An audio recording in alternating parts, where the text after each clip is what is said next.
no wola india fi Ousmane Gawal no tappani mo ka biro makko ay non ko min ukida mi ara mi regila dossier ma min si tawi da woni caga atamin ko mi bandi hame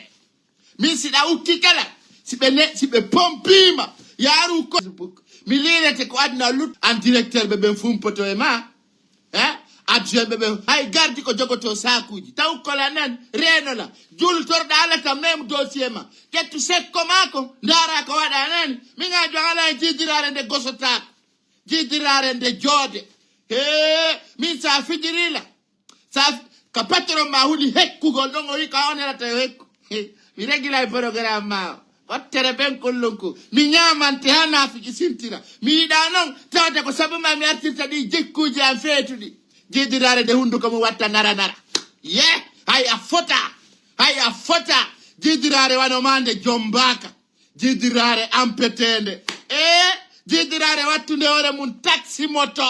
dun no hersini mi dama non wolangol ko jama lutta fillade simi nantida hekka inde ande mi walla jama ko ne be doginirtama ça c'est quoi ça awada jini ko fotie do foko fida o ka ke piru bet andi jidiraje gono tampote den au moins hide mari valeur bandi yagal mabbe ngal fono andi kono anka jidirare bandire ndanda hore ma la programme jidirare ampotende biroji kanyum ko arranger ko kile ko no be tadum maletto kile dawai wa kile ko ni tournirte dani mi si jidirare ko kile minute mi ngara mi sokka juudedu anga jarawende taxi moto anga desera 6 a desera 7 a desera 8 est-ce que dandila ça etike ako undu ko memi mana jay e pida hakka awada fala ko fala dako mimmi genga Ousmane Gawal autoroverso mi gengatam mena me yida gorko nafigijo yale na ndus dum metti on wale mayon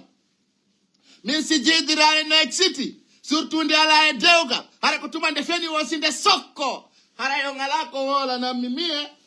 regarde-moi bien min si Ousmane Gawal pompi on ammi nadi ndira on autoroverso tere ben kollunku min nadi ndira on jamma nyalorba bimbi e kikida mimmi ceka bepperi bura Ousmane Gawal se dabbude fere bepperi gorko fenoru fota induko watta gorkoru layi furu Ousmane Gawal i hella lela amina lunnaka neddo sanjudo inde mu woko maninka o beppay min nay motung o burama njansidi be marde sekko si alla salaki mi wondo gollude Mamadi Doumbouya ani nalangoy mi wondo yadude Doumbouya fi o mapinala mimi do andi Doumbouya wana garanti kala wiido ko Doumbouya wonanta hara mimi mapana kimagoy mi ngara mi ananama mi ngara mi sokkajude ko hekkata sabuda mimi do andi dun ko zero ala fin jidirare de wona directeur jidirare de ala posta hunde sina fenugol mi olla on jidirare ciagare den mi dano ma sebulanade la ilaha illa aybe be ngadani la video ma mi jula ma darde didi kono mi yafa mata parce que dossier ma on hewta min kala Ousmane Gawal immini ya minadi ndira Ousmane Gawal yalta fous ya 1000 personnes au côté de notre YouTube, Facebook, faut faire de nous connecter. Maintenant que double travail. Wana nela nita, mi anda sidondo. Ononka YouTube, on fini, kai don dan. Kono ononko goto, you don't fini, kai don dan. Même tapoter à chowe ditagole en commenter, restez connecté. Mimi dane domo sofa. Mi netto sa sofa wanafia. Et puis mi ale no, minji wasino kani, taimita. Minji wastaya fota. Jama watama ndardi, tu n'es pas bien, mita imita. Min jiwo ko wela tala harada laba, harada fot, harada megere ni. Kono wabbe ndardi do ya potowal. Min mi ya jiwo wawda wa pontiri. No onon kadi fine. Min mi dadu jiwo harada darori wa pontiri. Oilo ta ko helata golle ma wo marto. Jiwbe gono wa marto e pontiri. Min no mi huwondirta ebe. Min jiwo sa ngadiri wa pontiri e wata golludude ka société ya be jube o pontinji mi ida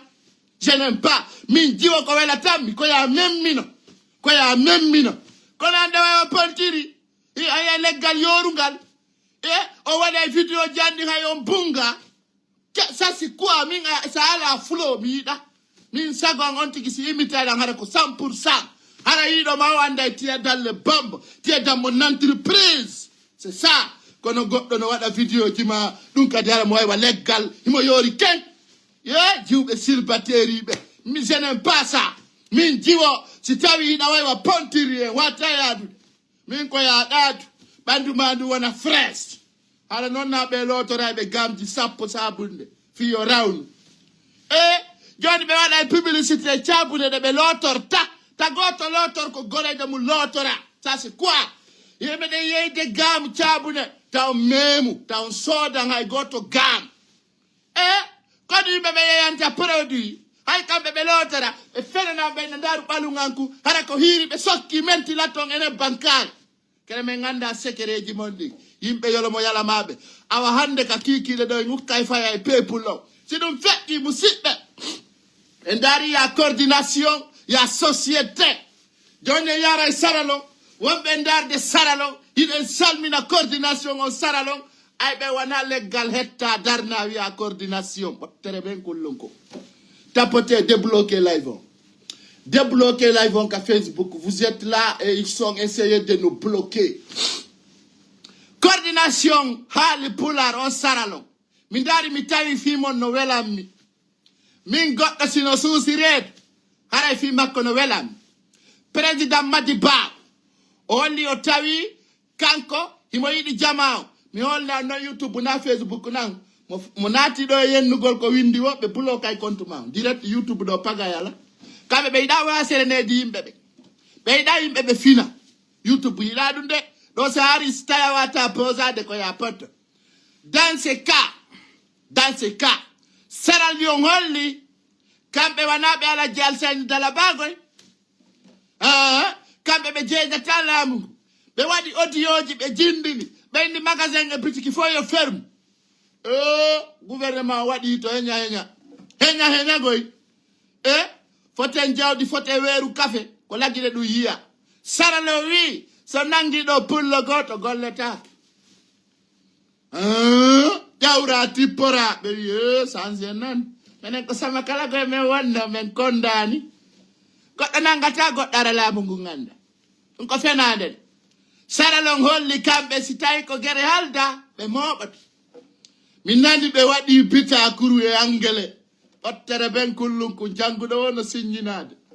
ɓe wi fula on nayo attaque saralon eɓɓetaki mo waɗi ɗum ɓe wara e mo ɓe wi kala memuɗo fula e nder saralon ɓe piya mo piggal puuto ɓe wi kala memuɗo pullo e nder saralon ɓe haɓɓa e mo ha o wawa dongal falima haɓɓa waylita tere ben kullunku ni fula fo no ñama ko weli mi nani président maɓɓe no fero kongudi hino wiya ya ha ɓaare nde saare ɗo fof derrière moi goɗɗo siko leaderjo wonde o memminayi ɗo menen fenade ala menen ɗo wona men yimɓe naafigiɓe menen nano nene ma jombira noon ko bemma men wolirta ɗo annene ma en ko ƴettaɓe doola naɓa ko bemma ko ɗum ko yiɗa o ko fenade a kelɗa few ɓe jombaɓe ka nene mum aɗano doola ka yiɗa ɓe contesta yimɓe iɓe ɓuuri robo ayno gonon sekkoji mon fof ko yennidiro a yiɗa oyɗo yenna yimɓe yiɗa oyɗon détecta yimɓe jokkayɓe yimɓe ɓe hitta yimɓe ɓe fota yimɓe ɓe ala style yimɓe ɓe yiɗaka e leñol mum no yurmi ka yiɗa ɓe monani yimɓeɓe kala mo ɓe yiɓe monani yimɓeɓe wona reconnaissant min noon min en gerdeta min simi woli ayni ko fenade ko dumbuya wolta ko yawiya ko gonga c'est clair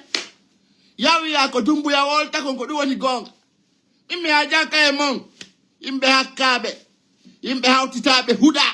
yimɓe ɓe ala systéme yimɓe ɓe ala are ala départ min e wata gerdude so tawi ko wola konɗo a wi ɗum na gonga yaw ka gonga wolete ɓi tawtinaɗo neɗɗo mo ala flow no anga her sali hoorema tami fele noon ko esprit cnrd joguiɗa siɗa ɗaɓɓude mbeewa ɗaɓɓa mouton ɗeɓɓa neɗɗo sompati ɗaɓɓa neɗɗo mo anda ko faala fotte joguitiɗo esprit cnrd fenanalima lanɗon e hoore mum ko feetuɗo lanɗon e hoore mum hakkilala si lanɗo woni feetuɗo jokkuɓe mon waa honno kala mo yiɗon noyla ko esprit CNRD andu ko layifu président maɓɓe hoore mum ko fenowo so ɗaɓɓude fenoru fotte dumbuya fenanay gorele dewol kanko fenanay maali yembere ha mamum fo fenanay fop min kala innuɗo ko esprit CNRD jogiti miɗo andi ka feetuɗo goy wallahi miɗo andi ka feetuɗo par ce que ko feetuɗo tu wawata jentade konko geroton no ɗon haɓɓiti noon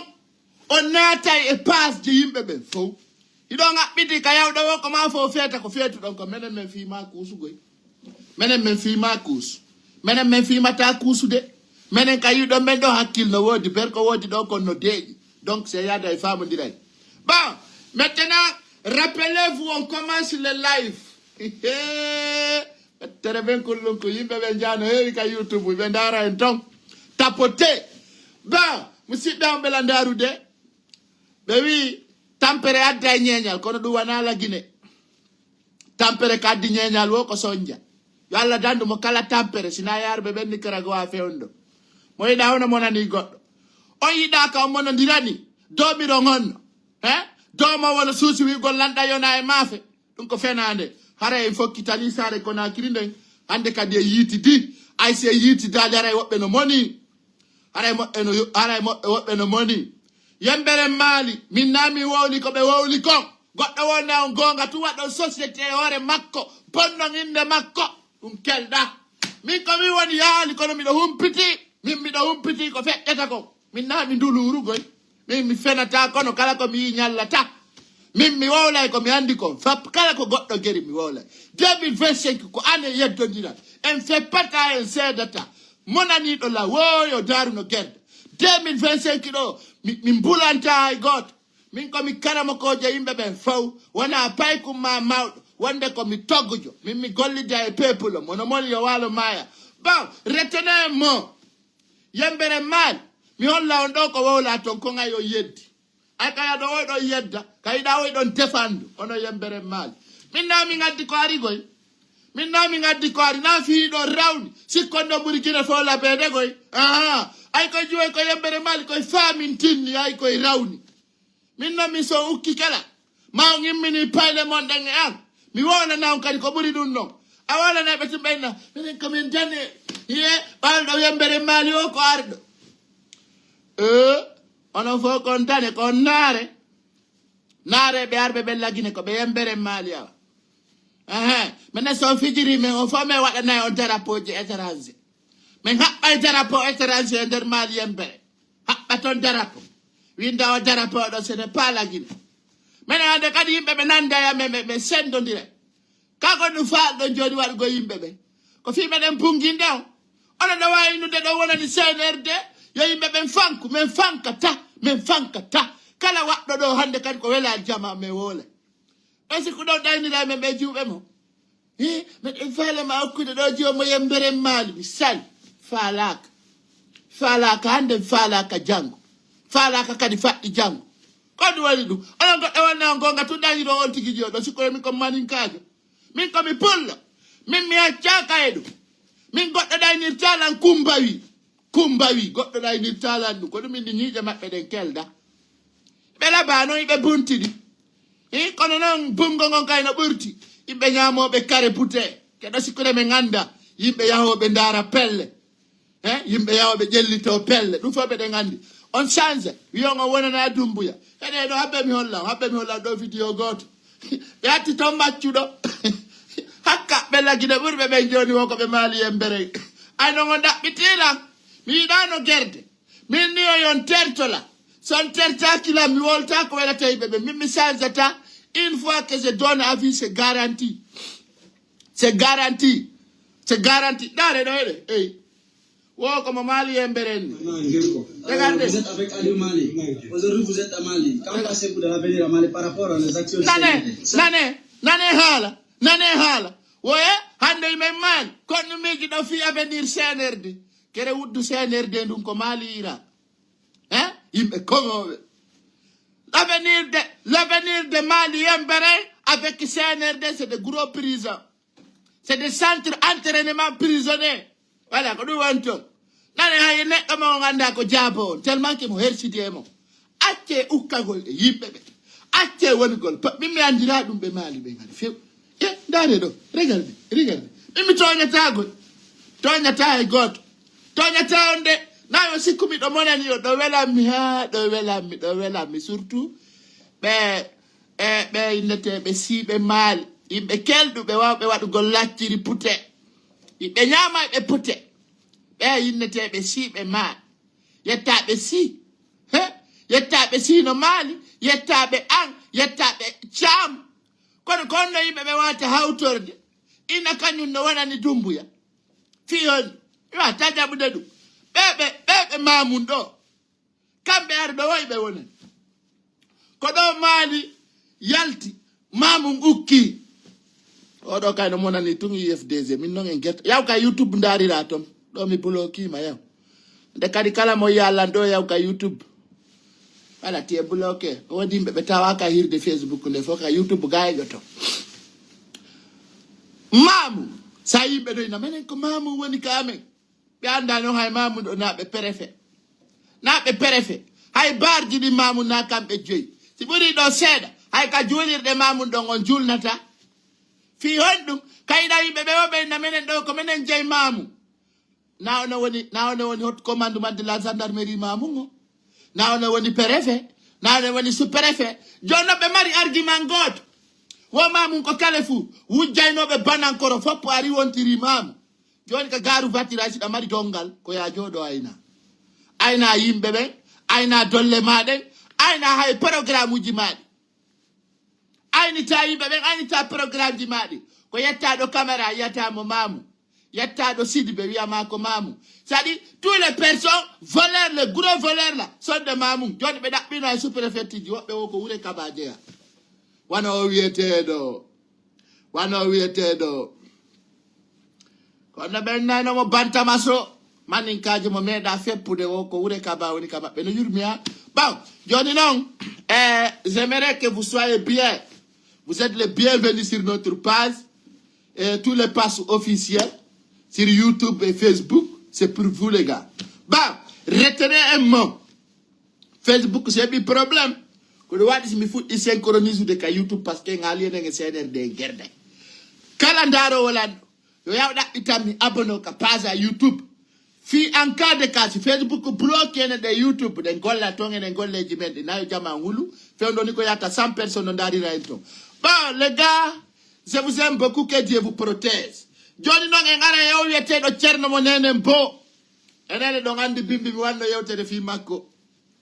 O andini himo hedo ko mi gerata ko. Cerno mo nene mbo holli.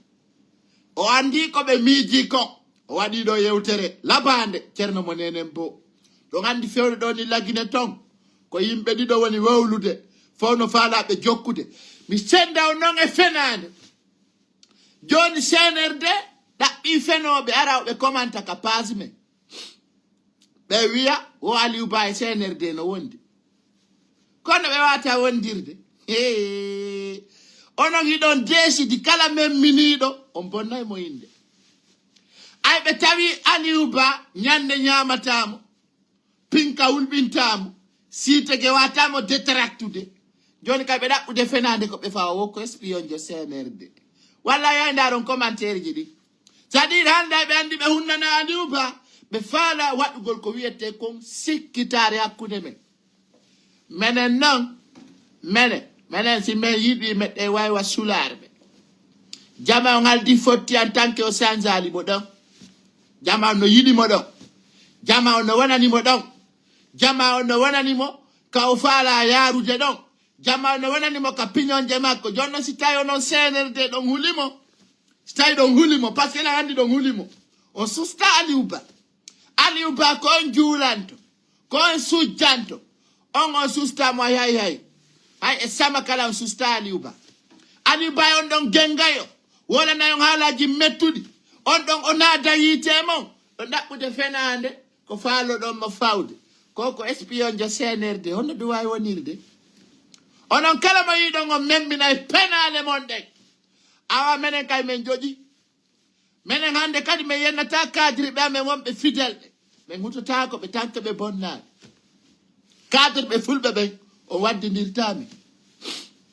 waddindirta men few min jaɓata hande kadi ko ɗum wolorɗo on magguy ɗum lanni hakkundeji men fini joni men jokkata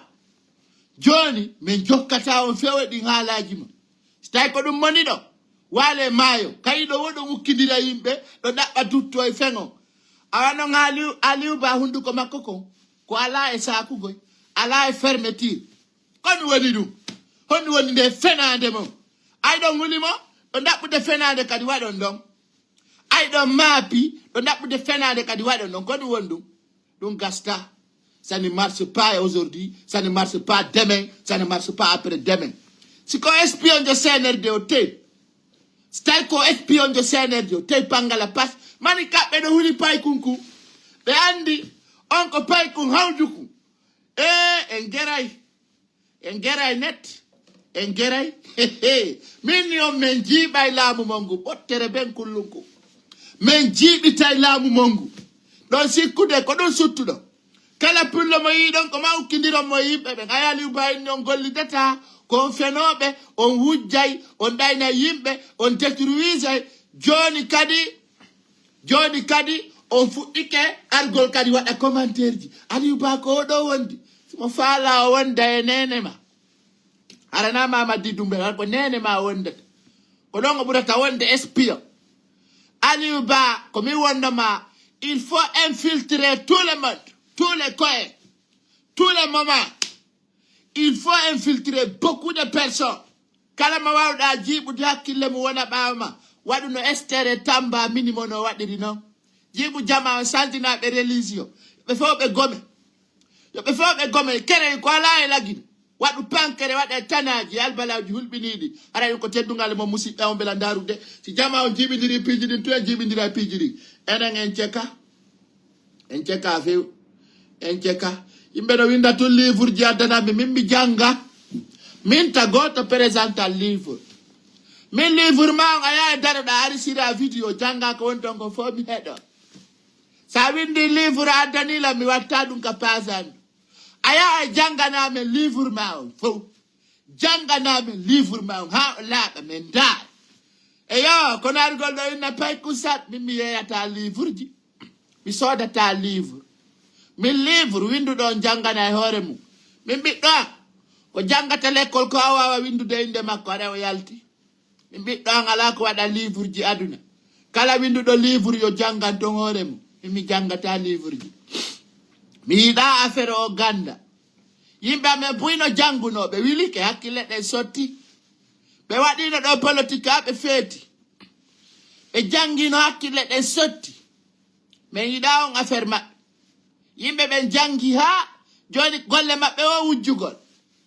minen cadre malhonnête ko woni e leñol amen ngol konno ɗuuɗi cadre malhonnête minen janguɓe ɓen fof ko wujjayɓe fenoɓe manipulateur ɓe kamɓe ɓe janga fi laamagol ko fi jattugol terrain o yimɓe fi andugol commandant ɓe kan no accelan tampingol fi Allah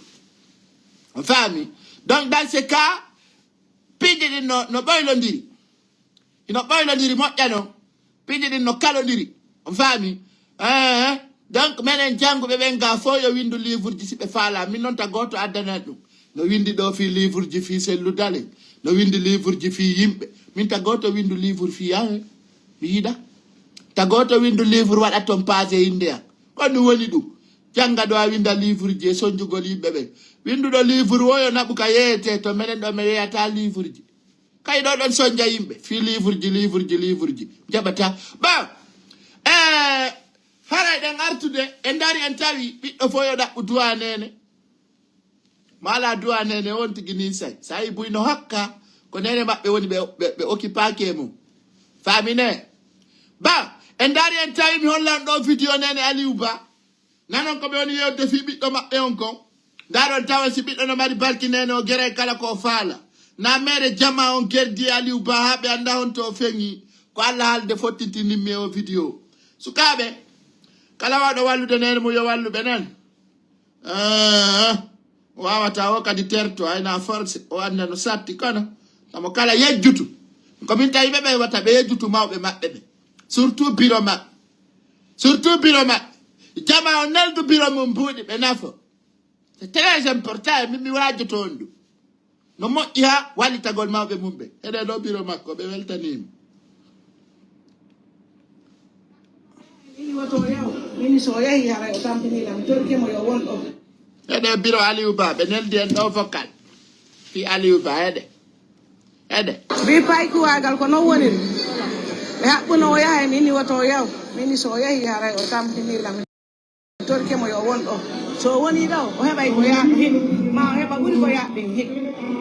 tedungal no buri jamtu tedungal no bi ko bona ni la mo jabani la yalla jabam Allah wallu mo walla en walla kala bi ko mi no weltani o bone ani kala moja bone ani ke hore makko yi hande ko hore makko ne sina o li buru mi do weltori mo mi do weltani Allah mi do weltani mo ko hebi hakkil wadgol anda gorol e deyol andita jama fon foppu haali bulan haali ko woni wo foppu mudum himo jogi Allah be du jogagol makko ngol en torki Allah won mo jogade leƴƴi ɗi fof Allah nan ɗum sollintinange ko faanaten ko o liibu taari ka lutterde o haa ñande aduna lanni o tigi no weltanimo no juuloɓe seeni ɓe fof no weltanimo Allah moƴƴinange Allah watko barke eko jokka ko Allah waɗi barke eko jokka ko mi torki Allah yo Allah sollinti barki mawɓe amen e mawɓe mumɓe barki Allah waɗi Allah yehiɗinulaɗo makko Muhammad bari kala ko barkinorke yo Allah hisin on hisina kala bobo e julɓe ɓen fof miɗo tori Allah yo Allah moƴƴin yo Allah holle ñalaɗe ɓe gadi hara hiɓe wuuɗi en torki Allah enen e julɓe Allah ɓen fof kanko wawi jogi en torki mo yiɗen torade mo yo Allah wallu en walla on walla bowoɓe julɓe ɓen fof Allahumma salli ala sayyidina Muhammad simi woni hande mi falje miɗo welti tata on tigi jibini ne yayodi fewndo on tigi wawi woɓude jama ara a yetti Allah awa ko biro Aliou Ba ni o nani o lawol fokkitangol ngol ɓe hewtay wara ɓe yoɓini suka maɓɓe on duwa ko suka neyiɗo kala ɓiɗɗo gorko mo yiɗa huɓɓiri wa hodere wayɗo a pay kusari andu biro makko ko moƴƴo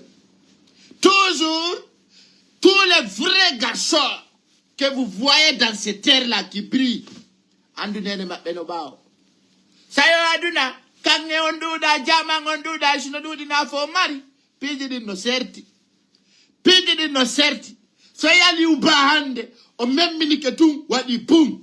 nene makko no ɓaawo ɗi konngudi ɗo wona ɓiɗɗo gorko fo heɓatani sina sigame ay non onon golle mon ko yennidiro onon on voliyata. Vous êtes trop petit, un peu mature dans la tête. C'est bon pour vous. Ono yawbe Amérique do wari mawbe mum. Do ngulbidi. Yaon ka kampoji. Inno nene mo babe mo fo warama. Ongulali. Yimbe ya wara nene mo baba mu yala nene ala baba. Inna kanyun ko ali yatima fiyo porto jettudu. Inna nene mo be mo fama ino porto yurme nay wayo no yurmi hana cinene mo lagine joni no e mo yabu dara be watadi addude be nafa yimbe mabbe be faale da nabugol nene ma ka wodda ton tawata marsu da ay ni no nene mamai ay ni nene mamai ay ni babe mamai ko dum minni ko ngal yatima hakkudeji men e buy men e warido mawbe mebbe de wi ngala nene ngala baba yimbe be yida en kamen enen ko no wawden ko en fenobe ko fenuden kon yiden fenana tun hore men na porto de fenande ko hore men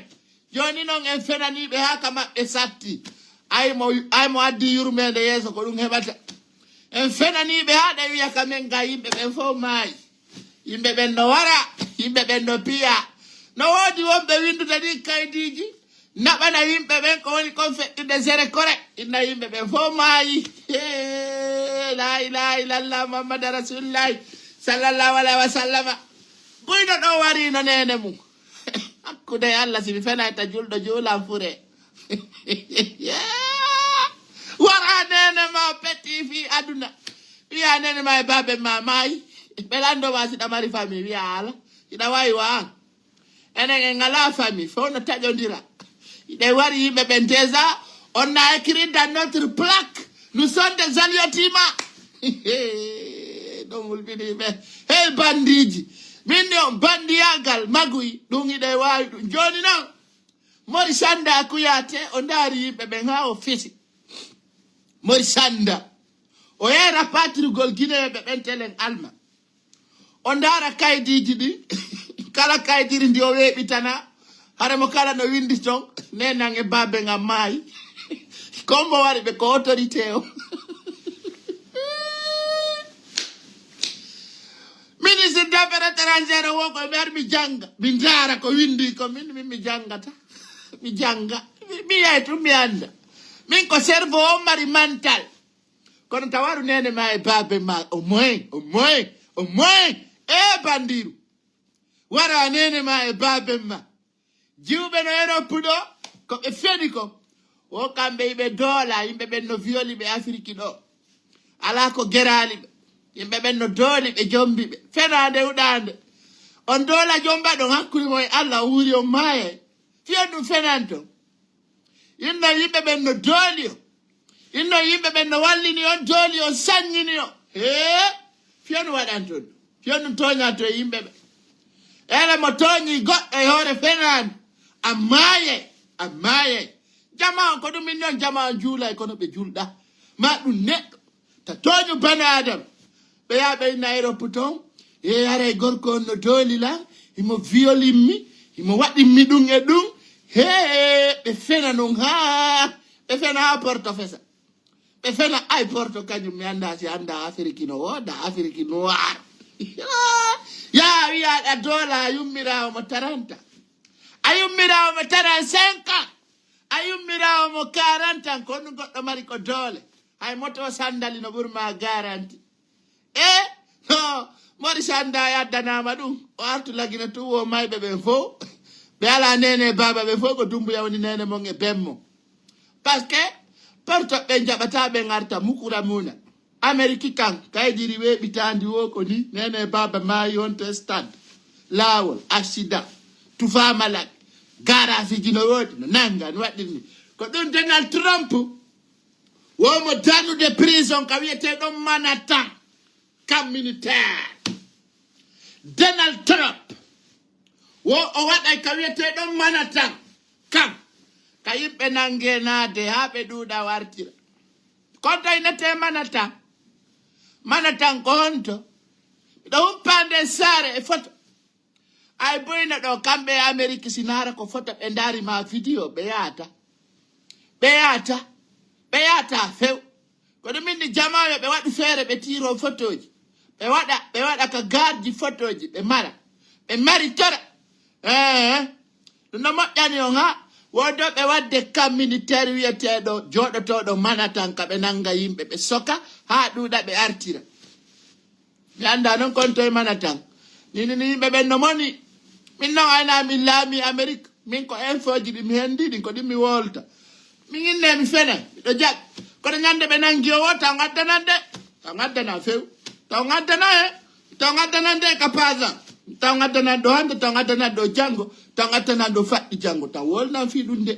haccu an ala ko waɗi noon kala naadaɗo ka kam Manhattan ɗo Manhattan City ko noon Manhattan City tere ben kullunko si ɓe nangima ɓe naadima ɗon an aray ko ya noddu tum bolonde a wiya a hewtiti aray ɗum ko teddu mi anda day ko honto e Amérique ton ko Manhattan ko ɗo ɓe watta kanji ɗi bon revenons à nos moutons parce que nous sommes très importants très importants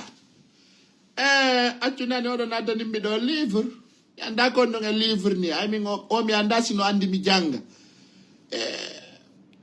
mi nanta grand sawa Assalamu alaikum. a danilan ɗo livre kon ɗum windi ɗo ko livre ji mi windi en plus mi fala publide bay publiama fo RTG kum bidal fala walla la mi publiade kadi ko passement mi janga gram kon ɗum winduɗa ɗo extrait de naissance a gonno nder ton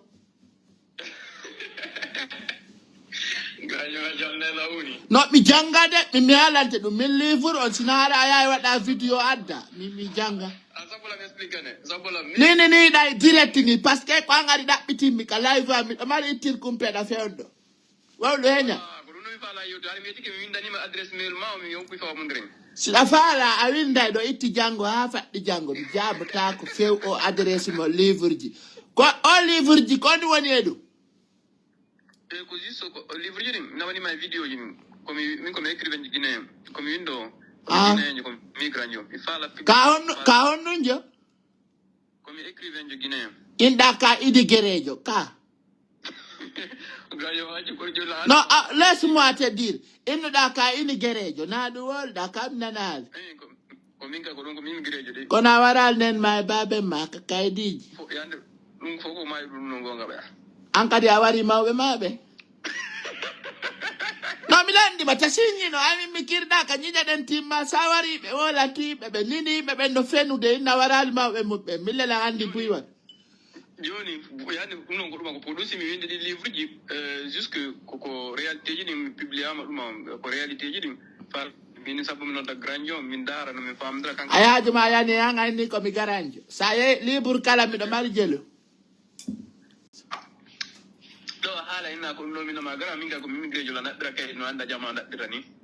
mi ala mi daɓɓata kaydeji min ko mbuuɗi nandi gonga inchallah ko ɗum seme sama content joni ko ɗon fala warnala page vidéo mi naganimi vidéo ji ɗiɗi fala warnala ni ko mi wola fi libre ji maɗi ko fi yonduno winduɗa toon ko fi giggol ka ko fi yaadu ka ko fi politique oyan ko fi politique hombo mon continent se réveille nabo mina wana fofuji makko mon continent se réveille ko ɗum woni toon onon ko politique purement politique a holli portoɓɓe ɗum no publie ay ko internet ko ana ɓi RFI o radio wiyeteɗo RFI ana ɓi toon ko gueɗe mum mi woni mais kan ɗumamo ɗuuɗi honɗo no ɗuuɗi honɗum financement o koya yoɓu mbuuɗi ndar ko ɗum a winde ɗum inde ne ko google ma ko internet ma amazon o way min ɗum fo mi anda koya wola minen mi haaju amen e google minen haaju amen ko Facebook e YouTube gira yande ko yonde ko immigrejo yande ko ɗum woni immigré clandestin ka ko clandestin a grand ay clandestin jo ko ya heɓude situation moƴƴo ɗum ya andi we laafi surtout noon uttugo projet grand fima anni lan joni a winda livre kono no windirta o livre ji ono wintani ko contrat ko mi signino ɓen mi ɓay mi signi contrat o contrat ji livre yeeyi ha mi financie ha mi tawi ɓay mi ɓa soutenance on tawi ono la soutenude ono ko trahison ono trahison en tant que immigrant ɓay on tigna ɗo jibina ba ko toon jibinane ɓaal ko ari en fait livre ma on ɗa windi toon fi dumbuya ko boni jangol mo konti fi Allah innuma mi janga anno probléme ma o anga ka professeur jo mo fina innuma mi janga kono mi ko ya wolna ko windi to ko min sida windi to fi dumbuya ko boni min miyata min dar min ko miyata ma wata expliquer pour le pouvoir de la gente militaire non ko fi Mamadi Doumbouya sino windi ka livre ma c'est la question posée non min winda fi Mamadi Doumbouya ko mi windi ay no winda fi makko ay winda fi makko parce que min ko pouvoir gente militaire faiblesse de l'ONU et la libération d'état de Sahel na ɗum toon min nayno makko parce que globalement politique mo wata inde ko kaarijo min ko andi jonno ɗawami windande livre ko kum fanɗi o wola fi Sadi Ba wola fi Mamadi wola fi Seletten Biya Vogi wola fi Rose Bamba wola fi Foninke Menge wola fi Jani Alpha wola fi minen ko ɗum men jangata sa woli fi Afrique fo men mantota dans la grève adi sa janguna wiran ça dans la grève successive du pays africain la guerre des intérêts dans la guerre des intérêts le sens colon sur le mon continent se réveille gara mon continent se réveille a woli fi labutaneji ɗi lagine toon a woli fi état de santé fi Allah kindaramu tumani kono mi landa to woni an a wata an aɗa wawi windude hunde ara anda ko winduɗa ko min sa woli to fi état de santé le labutane le donka le ñaasidi le sino guine sa windi livre taya windali fi leydi ma ndi ara an a falamalan mapinde gra sabo mi explique nama andi ko mon ton ko mi wadda ko ma o livre be ko mum darona mo kadaf kramil ko hono wadi am yimbe ben yaltude kono wadda no yimbe ben yaltude menen ɗum ɗo fof nini ente ay min miɗo yaltini min komi buyinɗo libiɗo ha buyina vrai ko yaltinilan kon ko miile aduna min ko miile yaltininmi kame miile ay wure no fatude min sa landi kalan ko fi jawdi kalisi l'argent ko ɗum yaltininmi kame na fi guine dey siko fi guine harayno miɗo toon kala innuɗoma ko fi goɗɗum go yaltin ɗum harana fi mbuɗi ko fenade jama o fof ko waɗiri immigration wana fi janngugol l'école ji lagini no mari l'école jaysiɗi kelɗa non na en toñidi na en toñidi ko jidin grand l'école ni na do min entre sango ko jusque min ko wonno mango na duma ko jusque wana himbe no warite ni c'est la yande o yimɓe warata Europe ɗo yimɓe no warede siko fiiɗo sa daari non sa daari si tawi ko fi yimɓe may ɓe windata grand min mi tindinte kaya margo ɓurɗo jaddude ko Italie o woni ñande o yimɓe maye ɗum ko en deuxièmement sa ƴetti hande Ukraine e Russie yimɓe no beppodirda Syrie ɗo kombo yiyal ko feƴƴi ko heɓe janggaɓe yi Syrie ɗon ko yata 15 millions d'habitants puɗinama bombu ɗum fof no mayede donc wano lagine ñande o ñande ɓe muncude jama o ñande o yimɓe ɓen no mayde ɗum fof ɗen jaɓi ko sa windana men livre menen guinéɓe ɓen koko welata men ko welata men ko fi piiro fiyo yimɓe piiru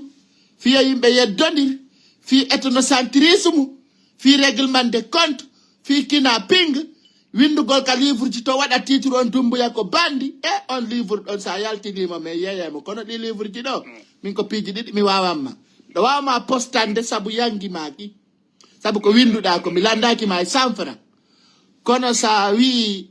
menen ɗo ko fi livre Afrique fof menen meɗe weela grand meɗe weela min wata jangude jama no weela ɗandi ko accuɗa ko lagine yimɓe ɓen no weela grand weelaɗo jangata livre tout est résumé si mi résumé ko chapitre ni yaari ko ɗum minuma sa tawal ton kala ka tawal ton kono fekkide ko aduna ɗo na ko lagine tum na Afrique tum na Europe tum ka sa tawal ton c'est ko livre janningram mi seeka ko woni e téléphone na téléphone du ko woni ko internet sa woni ko internet kala ko yaada windu tum ay ko indande winda fendo dans le monde kono inneteɗa manque de moyens ko tekino inneteɗa ka ko tiko mais non ko no tiko ngo jammo min ko Mamadou Saliou Coulibaly wiyete Mamadou Saliou Coulibaly kono naaduma windugol livre ji ko tampere nden wudi grand a taƴƴininamo windi livre e ɓay mbuuɗi non ko tampere nden wudi walla so jawdi ɗon hiko nge ko tampi ko nge ko waɗi kon wallahi ko ɗum noon naade on ɗigi windi andi sa accali ɗum noon joni jaman ko yoya andu ɗum no ngarno fandi grand par ce que jaman ko sikki ko na ɗum on ɗigi wurude Europe ton ɗo yimɓe ɓen fenay ɗum waɗanade ɗum windi ko sa andi goɗɗo windi ando o soñji o e soñjiɗo windata grand menen Afrique ɗo men windata sonjiro no winde tawa ala andigiri tawa nanta marde ko nder hoore sa mari han tawi accito nga feetay a boxine ɓurma koye accito kere lingi wopuno makka ndiya wata molane sa yondigi windi woni waɗali ko yaali yahi tribunal yeyi ɗi fof ala ko heɓali non yawgol windi grand namere no windu gongol bone non sa yondi windi namere ko ɗum so tawi tum grand fabelan komi ɗo mi torikamo balla mi walli o weɗo min ka nini miɗo faabi ma jama fof no ɗaɓɓutude inde ma nde hino ɗo livre ma o min mi ƴettima ɗa woli 9 minutes e hino livre ma o hino ɗo mi hollirima jama no renuma ni hinoma ɗo hiɗa ka Facebook ni hiɗa ka YouTube jama no renuma janon ka pay ko laba kungoy yeɗa he wori tew mo yiwma ɗo an hiɗa laba ɗa ɓuri mi labede ballal ngal fof ko yaltinalngol makka live an ɗo ɓurata ɗo min ko ɗum ɗo mi wawanma mi yaltinima ni ɗan direct télé ka Facebook ni ko yata 1300 ma 1400 ma 1500 no dardema ko an ɗo mi wawanma gra a weltori o vidéo ma ɗo kadi mi posta minna allez voir merci nan o livre ma noon no janɗi no ɗa kelɗi hoore nden ɗa chargeri net ka docteur jone graadi ko fala ko nodde privé yewde mi anda noon sa postiri ko vidéo ji maɗe après postanala ko page ma en fait sa posti mi noddete en kay privé ɓayari nan état mi ɗaɓɓitti yam mi ronki ko hande mi andi whatsapp ma yajuti whatsapp par ce que a faala windude livre e inde am min ka a windanayla livre inchallahu quand même a décidi hakkude Allah tela windude ɗo ni goɗɗo goo so tawi Allah waɗi ɗum o sa hokkila autorisation hande windu inde am windu pirintinna waɗa photo ji am neɓatare a welila windu inde am innaɓe jonnama ɗo gardiɓe dumbuya nayo ata kunolan les jours de l'investiture de président Bassirou Diomaye Diakhar Faye ɓe pimmi wuttere ɓe liñiɗe ɗiɗi kono min kadi min gattuno goɗɗo a wolaki mi naɓante preuve a faala winday hakkude Allah ta jonnina autorisation wallahi gram fenantama ne ɓay noon ɓay ko financement ne ɓay kam kono ko ɓooyi ɓooya hiyemo innala ɓay ko ngu wolno et puis ça y aucune autorisation wo inde livre ma on kondo yimbe be no landa de wo inde livre ma ko di livre jantati ko yanko mon continent se réveille onno ko politique mon oda kada krami onno ko fida tangalo jama on tampir no wona war joni ari ka ari ka page am Facebook joni mi jetta ma do winda kono winduda ka Facebook ma ar do yewte joni mi hokka ma do 10 minutes okay ko yanko tiko nati ka content don nata don ara waden face en face yimbe be yama aya anni ke anni e moddo mi holla ma ko porto gollat mi nata ko bayda jogiti kontuji capanta aka bandi compte goto mo jama wawata ide ma adda demande wade do vis-à-vis jama on découvre be yabe abonno e ma ko Facebook ayi la ka Facebook ni dareni mi ka ko telephone goto marda natu ka paza winda pay kusare officiel okay tout à fait wala naptirito ko mi go ndanya na lansi wude mon sa abona darno dai na da yidi mi abona ki yanga ay dum kelda abona ki de si da aboni no anyo jay no tuyan onon ko tuma haaju mo yane goddo woda bitom c'est pas bon ma do min don duwa mi bannu to de window livre je inde window mon continent wadde do ay ko non waawi do kono tawaji tudde parce que mi quoi sa anda on azitirde ara mi utike ma wallahi ay awindani ati ko saliti ko je te remercie wala hondum kono waji tudde parce que lanko passe ma ka ko minonde la ilaha illallah je ni l'informatique la anda no goddo azitirde Facebook hakkude me Allah ndaru don gokku no wada wa tableau no wadi 4 carré ñoƴƴayo aya do rejoindre signaler supermonisation conversation non signaler minuma de abo mi capter no aba sa bouza la jonno nati ka der live nati voilà windi commentaire les propriétaires des livres wawanda livre mimi dar simi wayte cilinade do téléphone ma no mari caméra opolo mani ni la before I for kumando ko jungo windirta ka ordinateur ordinateur mi comme sawda ma ordinateur ko mi so lungra anganda ono windirte do rejoindre c'est comment windi commentaire ngotun do indi go no bro kono envoyé ok mi yima joddon pause joni la noddude manan pourtant la noddude ma ay fu sonali ka téléphone ma jonno ngadi invitation dara no la fa no mala jettude do yimbe be ndara ma non mais pas ko abonné oui le directeur vidéo direct voilà kono ngaddandan abono habbi taw abba mi holla ma ka ñoƴƴata no jako gonga ma anda gere téléphone no yurmi no da yurmi ha da yurmi I don't know ko go ay do yimbe dido no don to so ku ngen janu no kolondir ka ya a côté ka windi don partager baaw partager on flèche partager kum baaw do hin ko dido no kolondir ayal don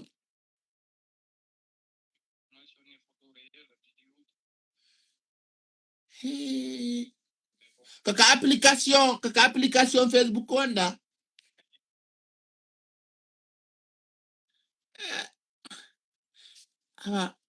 awa fima ni la ngaina mi fel la fa no ma jettude do le jama yi no livre ma en vrai ara no présente na on na partager jonno ba partager no wat don noko go cliquer don invitation voilà you don't come by demande do voilà jonno da Ndari si goɗɗo ngala sonde ɗo.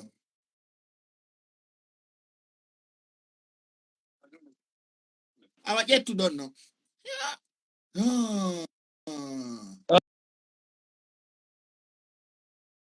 Grand ko faiblesse o. Oh, mais Daoul Bini eh. Salut. No. Ah, do sudo. Koy hotel wali da ka koy laptan. Ka in Minute. Ara yewte fi livre ma on quand même. Amadou Simba monan to ma joni parce que be wa tandar de sikadundo. Anda jangi tro. No yaltema da. No yaltema. Go yalta sai video ara wada doloke kelda. Ay sawa. A jangudo mo. Sada alhamdulillah. Sawa. To Allah nan. Marsude. Min ko Muhammad Salih Koulibaly miyete. Content on ine seda. Imbe bewi ya Milando ko to kamo langandi ko Guinée prefecture sous prefecture comme extrait de naissance. Idon jinli ne wonde kon so sabe normal biro am ko landuma baba pullo kono waniri baba pullo landuma mi wala il lupo on tanton lupo donc a metis je ay kila sa inni plaro nana be ni tabo ngol ma doyo tawi la no plaro tangay ni don ngoro mi wawi plaro e français Popular tu nanta. Voilà, on a donc mais des besoins dans la société. Non. OK. Jo do mo tabita ara hula tawulu ko yimbe won mandarde wana kulli ko be na pay ku sare sa hewti do ara hewti odo ko am se réveille no potango kon ngolli ka windi ondo bandu mo jame ya parce que odo woni identité o OK donc gonga ma do me ngandi ko windi parce que dadi be yaade na do windi livre jara na kambe windi dara photo mabbe alato c'est bien akola photo OK what thing on do kat sele be yata photo on kadi Bani. No, on kadi. Ko itati. OK. C'est confident. Mais ngoni les mineurs désolé doko fi no kadi da déception jini jamanu walorde yas e son jaaje do be no traiteur de nabir go hanko tribunal ma nattu golbe en Afrique ara fus be wada fus na hoyre na fus arno jogiti diplôme fofu non do kal photo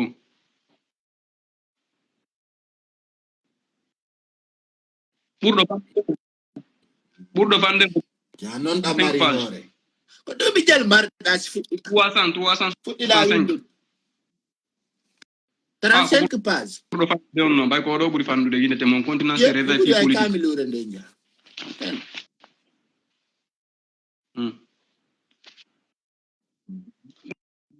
grand son jandudi ya non ka hore rugoy grand verto alla quand même na no boxino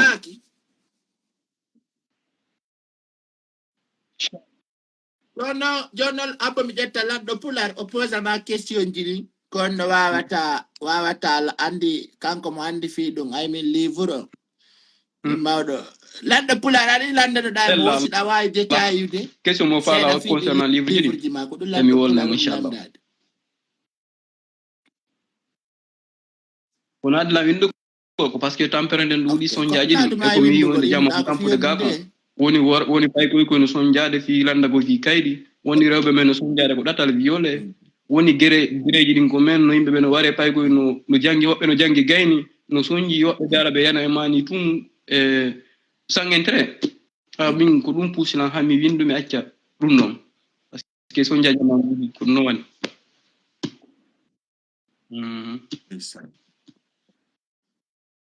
no wadi ha winduda ko juste lan fala non soutenir lang en plus vi ke do ka be ni lan ko kadi mi yoba kadi plus fi kadi publier vi ke bayna don di jibina ami c'est pas facile di publier ama ko internet di ko internet ko Amazon ko finak mais kadi be landi ke lan kadi som tay ça va pas juste si jodan o yewte ko no ngaji mo woni livre meden ga ko wala ni mo kadi be jabo windani mo ko kula au fond do yida don teddina et puis les salina surtout wata be cœur ben winda kadi be taw dawe ka live men tawata ko kambe sembini live men on be de cœur like et tout cela de yidi ben don de teddini be si we non ne teddina pay consare kanko noddi to do ko tiate makko tiate ko invitation am pula en fait haray do yida don teddina mo ya haray non de deftere ma de winduda do la wiru a weru lema ligida sottuda sottinda wawda masude fi jonnugol men haray de deftere ma ko hondunde inni yimbe buyno fala andude ko deftere ma den inni kon joni ko ya fenci to seda men nan ella la joni kadi bay ko defte tati windi e defte tati fi deftere ma de jogida dum demmi landima ta jillindir birdude botte dum yaada tasna dum ko sandam mo yata gonde majje parce que ko de tati wondo yaltin goto wata halude halaji tati nde wotere frère hakkil hakkil windugo livre ron kaybude hakkil expliquego livre ma o ngacce hakke bawti wallay non hakkil jibindinte taga donc lutti kon fo jemba donc la wana odo livre odo ko fi politique windi politique mo windi do ko juste tampereji e sonjaaje grève et guerre d'intérêt et faiblesse de l'ONU et modi pouvoir des institutions militaires yettani men don juste deux lignes jangani men deux lignes sur ton livre s'il te plaît donc comme le barreau de visage rétréci il s'agit d'un lieu juridique destiné maintenant aux contraventions qu'elles soient volontaires ou involontaires pour tous les individus ayant commis des défauts graves ou gestuels tolérables vers autrui. Ces bureaux sont liés, sacrés, pour juger les menteurs, les voleurs, les manifestateurs, les agresseurs, les délinquants, ainsi de suite. D'accord. Ça, c'est la politique. Johnny Kadi, résumé deuxième jour, résumé à troisième jour, après, mais pas une question comme résumé le deuxième livre, en fait. Le deuxième livre. Attends, le cadavre. Non, Kadi a résumé de moi. Il y a aussi une conclusion, Macron, en fait, on a un livre, qu'on nous a dit, on m'a dit, on a dit, et pour tu peux le faire en français aussi. Ko deuxième jom la ko dirayte ara na me wara de publicité ci ka ko sama kala yom régime taka deuxième awala la tida wadde on bay jangani men ko ya lanni to dum don après wallina mo jetta deuxième jom kadi jetta phrase di don après kadi lanni to da mo conclusion après kadi wallina jetta troisième ko dum landima odo régime fo kono itino no fay no métissage no yarta en plus no yimbe ben jijirte sans intérêt en plus guerre organisité ni mo occident organisité hore afrique jamano warire pour les intérêts en fait que métissage non wadde non ma délinquance non fait irde jusqu'à yanugo ma des choses ko ala normal sa jogiti mbuudi a bi gonga sa ala mbuudi a perdi quand même non no wodi gotigo katiki lancé da quand tu parles de métissage en fait bay ko métis joy da fala combattre défi donc kada fala combattant de gonga la Guinée kan non ko gonga fop na mimi na métis min ko mi afrique migrant yo de balde mi armi no e ko dunko hala puido non dunko hala tosukun mo be no mari iudi il faut mentora iudi mande si iudi mande ngolorama jetti o livre ma ya Nigeria ya mo Cameroun bayna bay ko africain jo nabi mo ton yeyo ya mo ça va pas marcher parce que adresse qui t'as pas écrit pour le Cameroun t'as écrit pour la Guinée il faut toujours assumer il y a une responsabilité on a écrit ce livre pour la Guinée on s'est adressé de la Guinée et qu'on y est ni on est tamé ça indi avindani Guinée livre mais encore africain jo arañu atama genta demo je crois que c'est important que mo nani do ça y pas ko sare jetti lan ko fi mi pose des questions jidi yo parce que andi ko no wadi ko c'est la politique intercontinentale parce que politique no régime no concerne Afrique fop no wonata pour Gassi do mi famille a dit deuxième livre deuxième livre no modo le cadavre cramé les cadavres cramés tudunge pular kadi les cadavres cramés cadavre cramé ko ɗum fureji yorɗuɗi la wiide fureji ruɗuɗi e pular fureji ruɗuɗi e pular ruɗuɗi ngay kay men pular nga kan joni yewtu mi nana cadavre cramé ɗo ko régime ko wona neɗɗuma jajiraɓe on tigui miññiraɓe men wona kotiraɓe men no jokkirgal ɗatal no wona traitrede ko ɗatal woni pays maghreb woni pays julɓe woni pays koko désert woni mayoɓe ko ndiyan ko barrière ji e kadi no hanno ɓe natirta noon no ɓe woni soñjorade. Ça concerne les aventuriers aventurier purement aventurier. Ok, safari yanko ɓen ko kamɓe jeeyi oɗo nde ɗo deftere nde windu. Ok, joni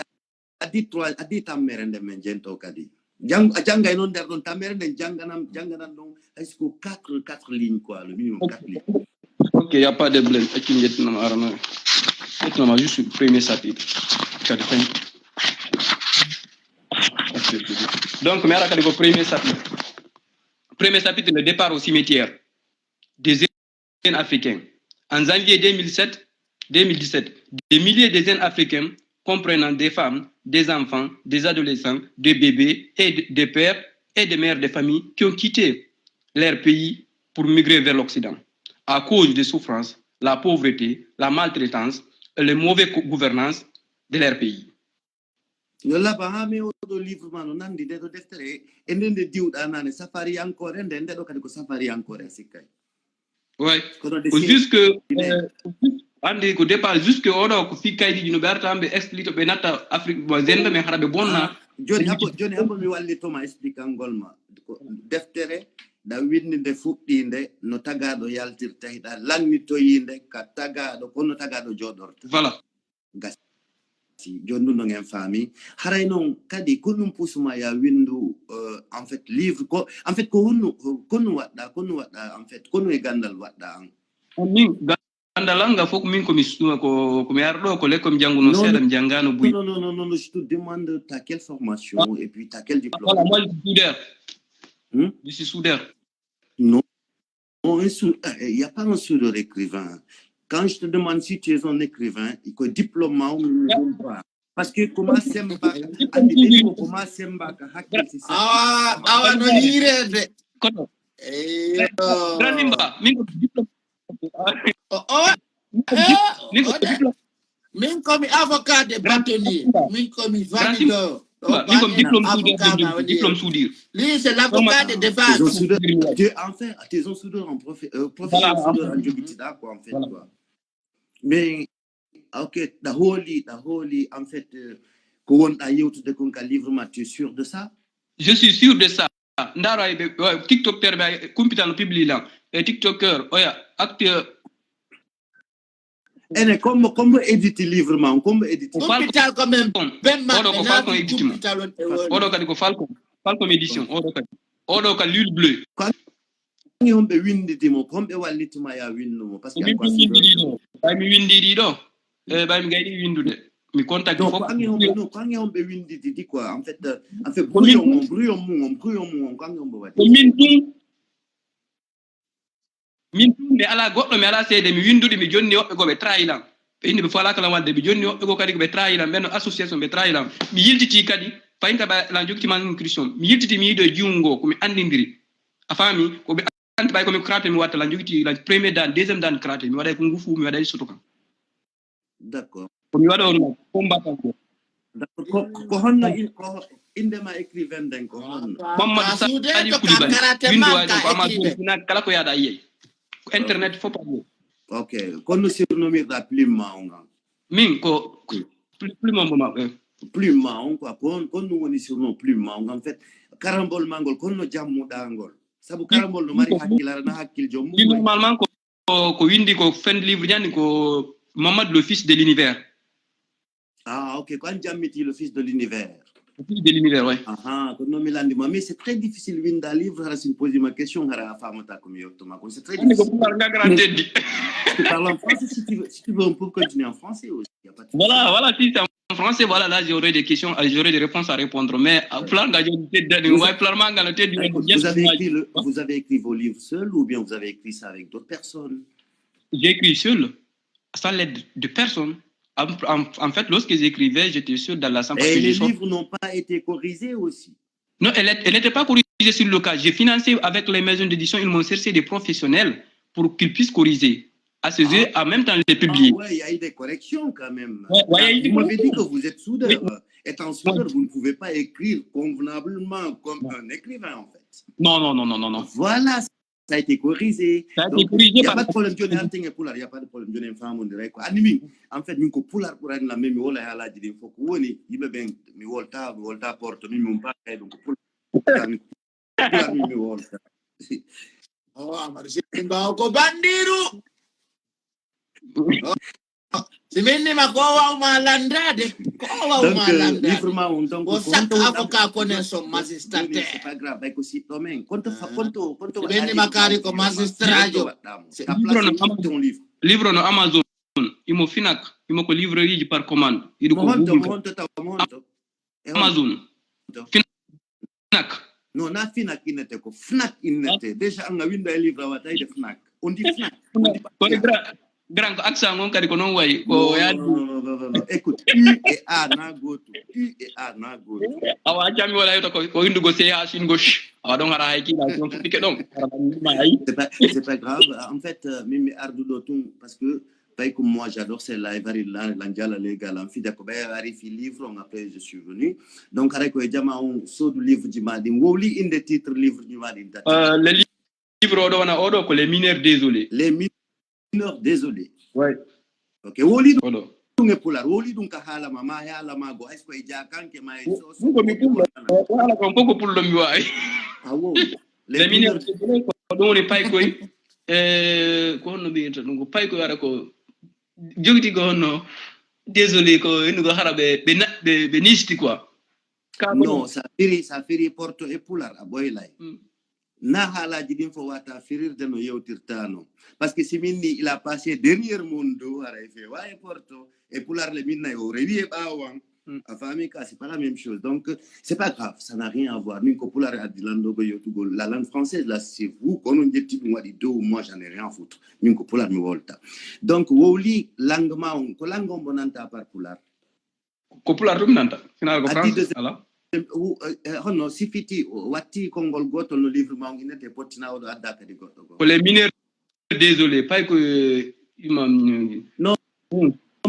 mimi wawa tum wiude ko wujjabe cukaku non adda désolé kon odo les cadavres cramés hono les cadavres cramés ok fureji rududi yewtu en fait so mimi sikki ko iniri fureji rududi en fait i rudino di sumoyali lahara ce qui veut dire ko fureji fe'itudi hay mayde fe'ite ay musi ko dum fala explicande jama on ko ka voilà en fait fureji de musi buri mayde wonda halu wallahi gra fureji hokkite din ko takko ndiyanta jama no mai no wadira duma saburu non wadi hammi winde odo le cadavre cramé o de problème ay walori ni grand horande nyodi no angi dik lala nganga on digo découvrir comme tay ko mami winda odo le cadavre cramé Johnny a dit tamon que mon continent se réveille. Ok. Mon continent se réveille. Oui. La fala yo en fait yo Afrique immo, yo Afrique fino, yo Afrique femme. Yo acce mo wada jonna gonga kan jowa do gonga jonna politicien yo ma démocratie on waw beben. Gasi. Johnny wiada livre man ka Fnac e honto Fnac e honto. Amazon no finance mo kadi ko Google mo kadi ko librairie gasi jonnon kala fala de livrement ko no watta fala de livrement ko soit mo way wadde par commande ko livrement wadoni mo way wadde par commande ko librairie ma mo soda mo ko par internet kala ko windi suite inde ande Mamadou Sali Koulibaly ma inde roman ko hebay mo be livrer mo d'accord min on vraiment la welta di Mamoudou Mochiro parce que yewtem famondiri et puis sabu pay consare kadi identité di Mamoudou Mochiro haray a nodde pay consare lay to burton famondir defié yanyu piji din siweli joman quoi be da kadi gandal mangal go mi yewtoma be da ngal moja anani ella la grand godi wo wawle nene goto ya pas de problème ko nene goto ye grand weltori mi watamo wolande ko vraiment merci a weltori ka tene on tigi eder démarche kala do ko ha dem jamo kede ko ko do me wawa made ko wawa nda pallardi ko attu goldi ka leggal non di jawrata min mi anda no di jama min livre ko ay deftere ndem men ala men na fi livre fewdo ko fi politique to me do grama mema di deftere no mema livre on ko fi jango be ngano gatara jango be do be yaade commando menen ko do me wawa ma mal sa fe yaadu da wallina no 500,000 francs CFA mi be ngala mi wolu fi mabbe wallina budi mi wolta mi laamu gunno desidi be tu fayla hande kati mi sida mari budi ida fala inde ko yimbe ben jonnata ari bawo do seda ko ngawlo be ngendo to nyamildindi be nyama be ara be ko fita cerno mai ara kambe uri wala ide barki minno ma ne bannay ko weli kon kono ko kettungo laddata ne bannay menen si me wala fi ma wallina e budi ulla ni akunda e jama me jawni do yimbe hudabe habe jawa ka pila fo be faale men sofude wore am jawdo e daggal no yawo bardo daggal yata ko wallu dembe ko mais plutôt be yilto to contre men ko mi wadi buy wadi mais c'est pas grave mo jawi e daggal ba fangal on ba Allah wallu mara na turki wala kala ko fan ay livrement lien ci dina bam pay Kunsare et puis adana lan sur Lando Pular mi recontacter pay Kunsare et puis peut-être mi l'envoyer mo folo de seda hay ko yo partage ni tout quoi partage quoi tu vois ça va marcher kala la mina bani mo ko lien ji fo ko WhatsApp mako parce que William winda no ko men mo ka lien ji WhatsApp aussi on mo WhatsApp mako ngata wa yo yata anda abi sans ko fitung dua ma do jabe sim jettu ma do ma min livre ay ko aliou ba windi ko jangata min ko kala men mi no gere et puis livre ma gono jonno nga yaw min yama simba men luttida men wona ko fekki ko sarano seda bakuda e métissage ya fodala andi ko no wonanta na métissage ma wonanta min mi wona na pullo ko gonga lagine kammi do wonande hande si ala jembe lami ke be jaggi ke do so joma manin kaju mi attaque be directement parce que min ko gonga mi yidi livrement o yaw awola le afenci tali mais mi sa dan la mi janga ça n'a rien à voir lang inni ginen be fo yo be sodu mais ko insiste da don e côté métissage ko don tout un petit peu min j'aime tout le monde min mais la problème min tigi ma fille en fait peut-être ala mujilli ma mujilla ko min tungi alla ndika donc ça wada livre wada aduna la on faut ta sendu leñol e livre window wayimo senda ta leñol métissage donc pourquoi min ko métissage parce que j'ai de la peau ma peau et ma fierté voilà ko non do no da wadde comme ti voilà ko do mi bay ya yanga min ma peau et ma fierté dans un chapitre là où j'ai parlé ma peau et ma fierté là je suis pas d'accord ça voilà un chapitre je suis rouge, je suis vert, je suis bleu, je suis marron, je suis n'importe quoi. Non, donc Karina Gonga, parce que Aona rouge, ni marron, autre chose. Donc c'est en fait, abo attaque me otoma. Tanano go woli go dum banna dum e mandaru ko nande e ma kon takka e ma unto makare da o goto takko ma be takko to. Ah grand yo, mais ko jusque ko ande go ska balejo. Ko andu kadi ko do ora kadi ko brane ko ngutum ka ska bodejo ko andi gol oda kadi ko kongotum ko jusque ko allusion en fait ko allusion andingol africain be fo be nene goto baba ala fami ko dum emploi c'est ça gasi meden yidu ma muradu mo iru filliti inde ma den kadi fiyo be andu lifu di ma den ko Mohamed Sali Koulibaly konto lagi woni kamo bokki woni kamo bokki gasi ala problème. Donc, pas Kunsare, mais tu dis, mais Marco, donc Johnny, arrangez-vous et puis on va revoir. Vraiment, weltani ko mo yalla yo yalla ka bantu fi mon dow na ide ko dow aka dalla banta kadi dal makal ajarama Koulibaly kasi mi no man nyande windu dal livre fi tumbu ya wa danayla kala ko tadi fala be fiya o jang ngare mi do yindo woni blogueur jo woni karamokojo woni saykujo woni kikong kala mu jokkudo ko boni windu mo kadi bangina bonki makko kin s'il te plaît Walla mi weltani kon dow fi leydi men ndin ko laaɓal tun nawratandi yeeso en tant qu'eɗen takkade ma eɗen ɗaɓɓude woɓɓe yiɗu en tawata ko yiɗinkinagol to woni am métis jon woni min pullon woni sosojo maninkajo duwa kala waɗande naafigiyagal mi duwana kamo soso ni quelqu'un d'autre ko en fait ɗen dowa wurde e hoore goonga. Merci fo wona africain ɓen fof ko africain si yama afrique ko afrique non andi ko leydi men grand menen ko fi lagine me woni wonde yalto e afrique vous pouvez faire des afrique wana pays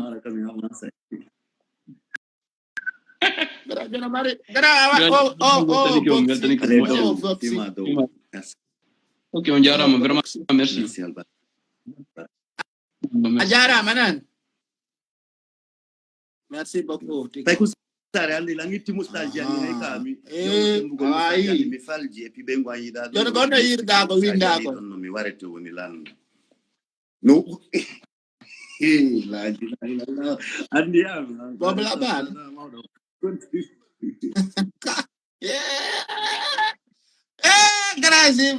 Grazimba angi ko do fu ida mi jaminde jiwo ya life on tay batire de desarcio ye hebi plenty je ore mo. Mais c'était bien que yo dengan ki confo, c'était très important mais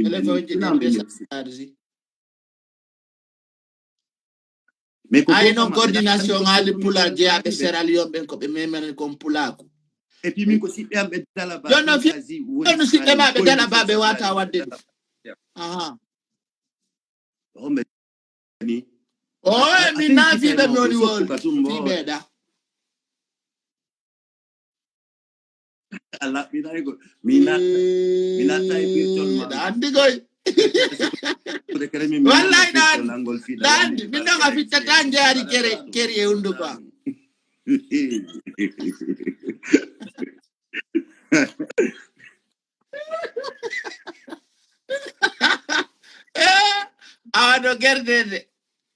no gerdede quand même Sierra Leone e yi ton fulbe bembe wakilike ka be yamiri woyo ferme da goto ulluto afa mo dire taw be anda ko on to joma kero yaari sa calculi en 2021 2020 yimbe ben agnirno lam simini hiden fofi yimbe ben agnalam orko simini hiden fofi mi ta horea min kadi ko mi pullo hay mi jilla déjà ko nene ba non nene jallo e baba ba ko vrai pullo fami kono enen fulbe lagine hiden daati bannitode dum do wadi ay enden ko firno mi encourager dumbo yo rado kala bondo lagine men ko Australie be moddi be men fala Australie ben kadi yo tebi don dare en dole fulbe wonu be salon be fulbe wonu lagine be nago fulbe wonu be abi grand seda oui ay ko jare nam ya mingo nodde dira euro dira fi weltala yewti dari be no bonna ende yewti buri marde jawdi kono ko enen buri lo'ude en hulbinano ma ko soro men en hulbinano babe men ari hulbini enen kadi tay jannubi be men ben dey pulol sina dum be sikka e luttube ben no buri en pullo nesral no wayde de disposition o yewti day lamu wenna dum do waday dum do wada tabe jaba kono lagine pullo ala en puissance et pullo no mari en puissance Sénégal no mari en puissance Cameroun no mari en puissance un peu partout en fait lagine problème lagine on ko enen fulbe ben ya fa dala muradu mo tapiro ko andi ko enen woni en fait tout ce ko de même anjama goddo yiduwe yimoy maskay koy fenande en fait fiyo yimbe ben sikko ko dum don woni gonga e jabanta dum goddo à partir de maintenant mi yewtuno kebe go yende on jiwndugol ni yenna goddo ma goddungo mo yenni ma jangota jabu mo ko kanko hersata kono gonga ma kanko ya yewtuka enen fulbe lagine il est temps que o barayami mo watti den yaajudo mo hocceten nyande ka leydi wadane mo duhol habbito den sabuna jama on nebi mo hoccan wonde sen turike wirtoto sabuna mo wattaki tuba si turike ko an handi kon yiyata to ko yen wattangi la muradu moddur enen pullo futa lagine mi darndike enen ko contre hoore men tum wawden wadugol si pullo towi be libamo si pullo nanti inde be aybinamo kono si tawi woni pullo no faala goddungo ko tonta fulbe ben fof hakkunde Allah be sendi toto enen fulbe lagine ko enen ɓuri ɗurde nder Afrique de l'Ouest hay Nigéria goye fulɓe no toon ka fulɓe ɓe ɓuri ɓangude noon ko lagine par ce que ko fulɓe leydi seul leydi ka fulɓe ɓuri ɗuɗude e nder Afrique ko Guinée tun sina ɗum ko lutti kon fof ɓe hoddu hara yimɓe no ɗuuɗi woɓɓe goo joni noon enen ka ɓurɗen ɗuɗude ɗon si tawi hay immigré ɓe men yawɓe Sénégal ma Australie on jibinoya jandi toon no ɓuri en vision ɓuri soro maɓɓe en fait ka ɓe iwi toon en wawata avance ude mon frère hey quoi e wawata avance ude yewtaki hoore men gonga enen guinayan surtout pour le Fouta comment yalten ka porolol yo pour le Fouta accu kañugol sosojo maninkajo forestier kono taw jeeju sosojo e maninkajo e forestier fiyo yiɗumo taw humpe ɗum kanko ko impose ko respect makko ngo duwa waɗugol luttuɓe ɓen foɗa sikkude ɓe arɓe Sierra-Leone ɓen nafulɓe Sierra-Leone nde ɓen ko hoɓɓe jibinaɓe jandi toon ɓe impose ɓe dari ɓe darti ɓe holli luttuɓe ɓe menen ko ɗo men jeeya annon ɗa na toon jibinaɗa de janduɗa ko soro ma en jibina jandi toon tawata an a heɓi jam wosa e Sierra-Leone ma Sénégal ma Côte d'Ivoire problème lagi noon ko enen fulɓe ɓen il faut qu'on règle ça comment régler un problème men on sabuna en fait ɗiɗi ɓendata honno ɗiɗi heƴata wotere ɓendata wata marsude enen e wata luttude tunde boycotteur ko enen ko boycottugol tun ko enen goto boycottata en ko fuuruɓe ɓen boycottete ko faible ɓen boycottata si en waɗi ɗum kako emen nous allons avancer nafi ko en fulɓe hatta en haaliranta gonga si goɗɗo go ari halangol en goɗɗum go tawa ko yawre en pottina e modo kote ɗande en accanta onti kono hakkunde men e yewtidirana e gonga enen fulɓe lagina eɗen loyi andi pullo lagina no sikkude ko darnugol lambajiɗa suudu woturu heɓa no magasin mum Madina c'est ça la richesse ɗum ɗon ko richesse hoorema antum mais kon ɗum wata ɓantude individuel ko ɗum wata ɓantude fulɓe ɓen fof ko sen heeɓi laamu en heeɓi sooriɓe en heeɓi kadi respect hakkunde men tawata kadi ɓe mari coordination moƴƴuɗo ayi coordination on taw yejjitude c'est ça qui va coordonner ko ɗum ɗon coordinata piiji ɗin fof coordonnata piiji ɗin fof so ɓe ñi tun coordination koko yuɓɓinirta si tawi noon yuɓɓindirayɓe ɓen kelɗa enen ko yen waalo ɗano ɗen fulɓe ɓen fof ko annala no gordi ɓuri fulɓe lagine ɓen individuel man goto gorɗa ɓuri pullo lagine individuellement ara ko goto e goto ko nene fela goto wawa pullo lagine sabu mo suusi kono kam mottodiral mojoɓe ɗen fof ko mojoɓe Fouta Djallon ɗen ɓuri ɗatude ka nalla gogo ko ɓe lamminten yasirana mukke laamu ngun ko ɓe lamminten jahari kamɓe rêve maɓɓe ko fotodagol e laamu ngun sa ƴetti goɗɗo go a laminimo tawa rêve makko ko fotodagol e lanɗo on est ce que on no wawi haalande lanɗo on ko faala sa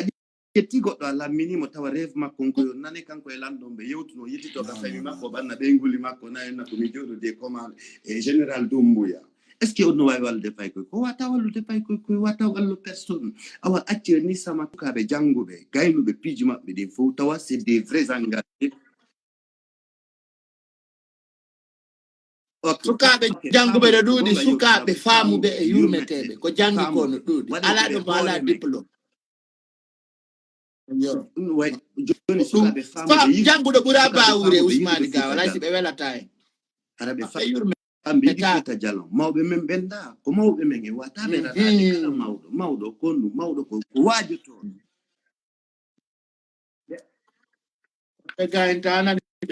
ɓe gaynata ɓe wuli reedu ko anni ɓe o ko fi continue ko siɓɓe ma no falano ɓe memande kono ɓe acci sabbo kono ɓe hersi hoore maɓɓe daari ko gorejo maɓɓe wiɗo people sarelene marsata andi si coordination d'ailleurs coordination ngal pular on nananaka lagine goy asi pay ko goto waɗama goɗno min mi nananta ɓe nananaka min Amadou Simba ɓe ɗigi ɗaw ko ɓe naafiji ɓe nananaka positive aussi min mi nananta en fait mo fama watta ɗum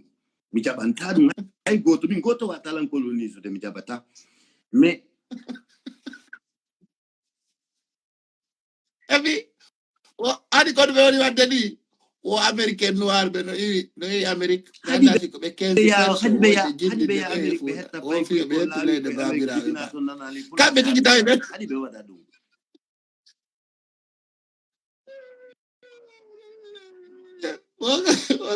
o kamɓe ɗiɗi kono ɓe woni waɗande campagne ɓe fesana ton américain noir ka ɓe anda ko jadi américain noir ko naɓa amérique waɗa dole ko fof si goɗɗo inima ko lagine jeeya o fene par ce que fiyon ɗum Goddo anda ko iwri ko Afrique do fo ko no mixira na bira.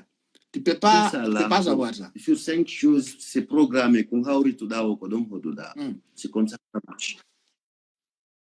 Bon, il y a jama on jang. Si la fala hande ni no wa zugo. Itondo no wa zugo la. Éthiopie, ma Israël, ma ainsi de suite, ma Égypte. Est-ce que nous prouve comme égyptien jo? Les qui nous doya du de kodo. Atita hodu be wura mo ya be hoda halabe. Doya da bitan de kodo ka hodi. Enel lagine. Futari men fop. Sayi memben. Be horaki be wela. Yimbe memben ha yuda be. Futa jalong ha yuda be wuru be tomben. Ande vraiment be do be wela. Parce que aye on tigi ndara dubi makodi e corpulence. Gada. Nyami kare pute ha. Nyami kare pute ha gara ka gonga. Ege moja. Yimbe no sofi ni kare pute. Ano gila. Yondo ngati ano ngati no ebada banana. Menen kamingo kata. Banana nebo mamu. Joni hay lemon mi wol na mado. Kira ati tumi yew taw. Lemon ko yata ko sa awi lemon je de fo wada bade be ya dun sida. Mango sa awi awadi zarde. Fo wada bade do mango de bendora der to fo lando da be holande. Andartindaki di a giornali di konde wura. Ndin leydi si legalmente on jibini ko tafu jibinta. A fami en tankaki hore men joni konnu hilni den bikku kundo e ko bude 14 ango yalta na lando joni hilnaki konno lekki fudirta konno kinebirta konno kirimirta sabu en holaki hore men kamen den sikkude ko sikodo ko beten dole a fami delle lemune ko de lammi pode wo go soda de très cher nokkugo ko yimbe men be wadi erreur parce que so fewno soro men ayata lemunere marde 40 ala hari lemune de karan lemune tawa haran wadi piyoy ni balewoy kalemnere parce que ko fionu hade be occuper leydi ndin be gollude leydi ndin be jonnude leydi ndin ko ndi faala ko fiyode jonnude lemune de be faala den jonnon si tay sukabe keldube ben foko safari be woni kambe be habbitu yo lemune hewtube tetta anda lemune ki woni no duubi jeddi stakko makki hay fus hibbaka hay ndiyan goro hay ndiyan tiw hay riendi tu quoi tu vois nyolu fus ala ki lemune si nebi ki nawyay no e moko ba mo 50 ans ma 60 ans banna diomo 20 ans essayer wadu gol affaire de 20 ans marsata donc il faut que occupe de leydi men hay leydi men din hollino en ala occupe de leydi men din c'est ça le problème sina na lemune je dem boni wonu be geru de lemune je dem woni moja parce que ma soromen fondo mabbe no sa calculi ka lemune be baroto be janga buwan et puis si so yaldin aribe nodda jangana kubbe be senda be jonna be nyama be sodo ka lemune et puis kadi kala jani ko hoccano buge sengo lemune ki nyolne puis di fo wada merci beaucoup jonnon ko dum woni problème en on afedi bare kala no ay wajommo anday ko dum hadi yarugol yes kono be miji awa ton grand anga yakile den no yaaji ay fana mini mono ay ko non mi wata mono durde ko faya kono andi be wietebe mini mono be meda e modjande yi ka seydu den Esther mo men hawa je polo labakum sanzi wadi no waylu leñi nebi kono ay jama wi no yalla lancio espace andi kuddidi fo sa huda ya mesire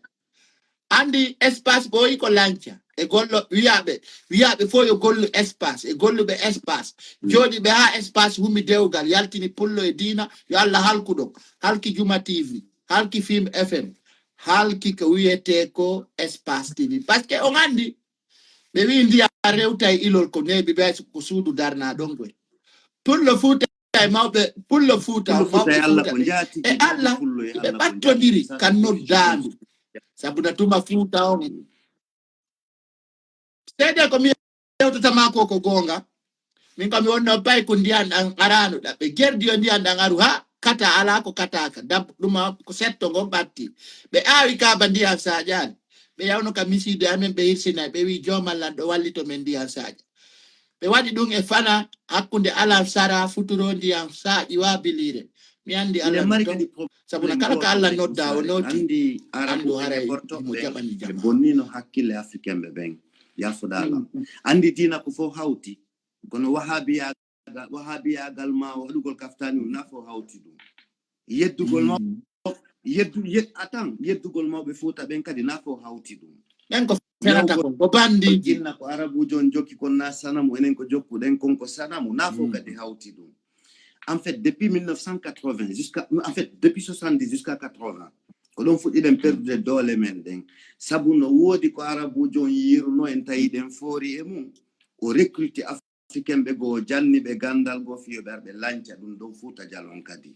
ko nde tuma wayda ayude goddo no sola pade mo yaka say kujo ka yenande say kujo hormo et puis adna l'enfant jalba et pourtant ça halani dum wahabiya joma dum oustaz jo jabata et pourtant o wada yo sola pade makko no ya makka e taragol ton kadi quoi tu vois donc ko ani ko woni wadde en fait comment sembine hore men dandi sa dandi ke moja gila 1980 ngal hajawde en jippoto tu woni den fofude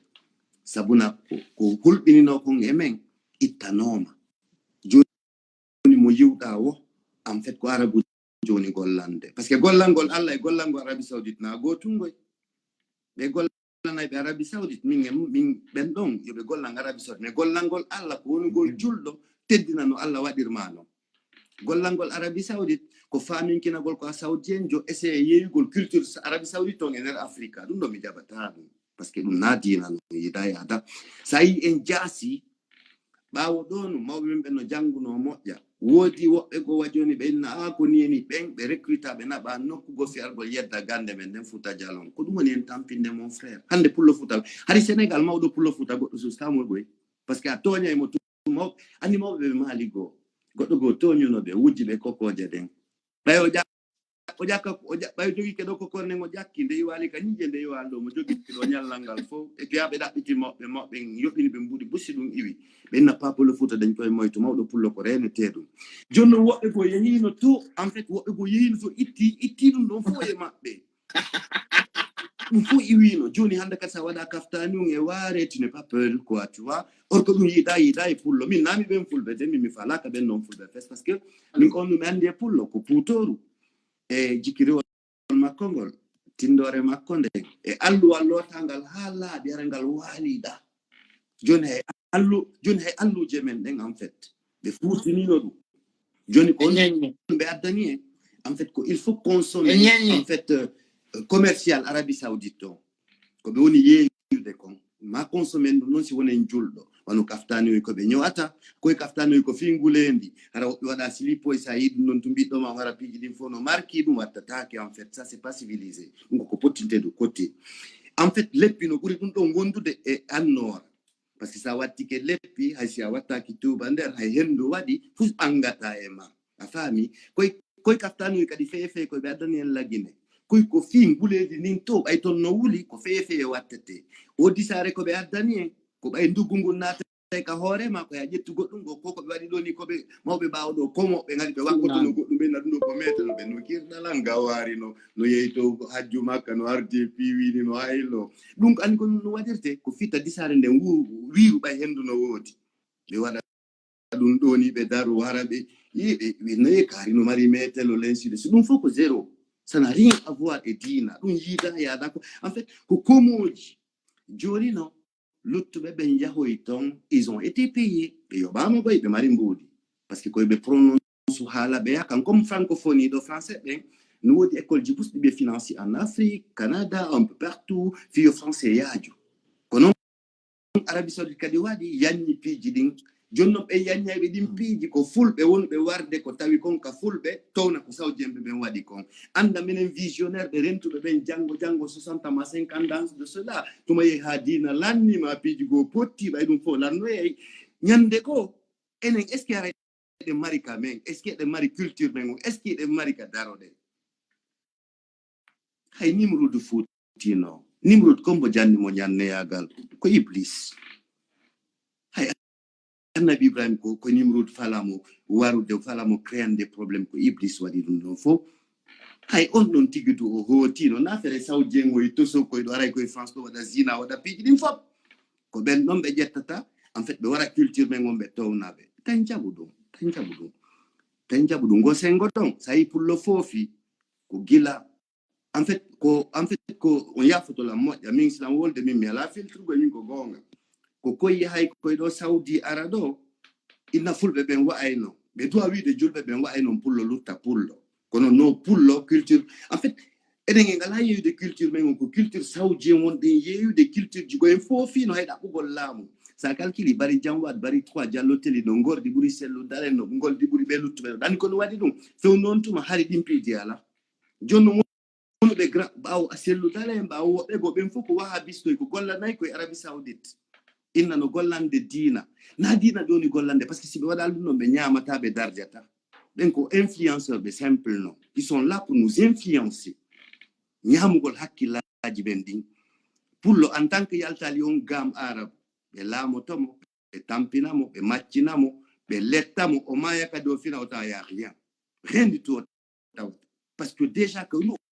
andi be fo no mari influence hore man mon frère ko balejo hombo yuda arabujo no mari influence buri e pour le foot ala est-ce qu'il y a eu hande mo arabujo mari influence hore mun no nafi taje ta kutu ko tafu parce que ko tantina be manak aduna do de kambe ko tuma mayu da be hollama en fait mais man on est en train de vivre ko jama watangilla mo e ko be sappinte ko tuma mayu da sans preuve kadi ko sa mayi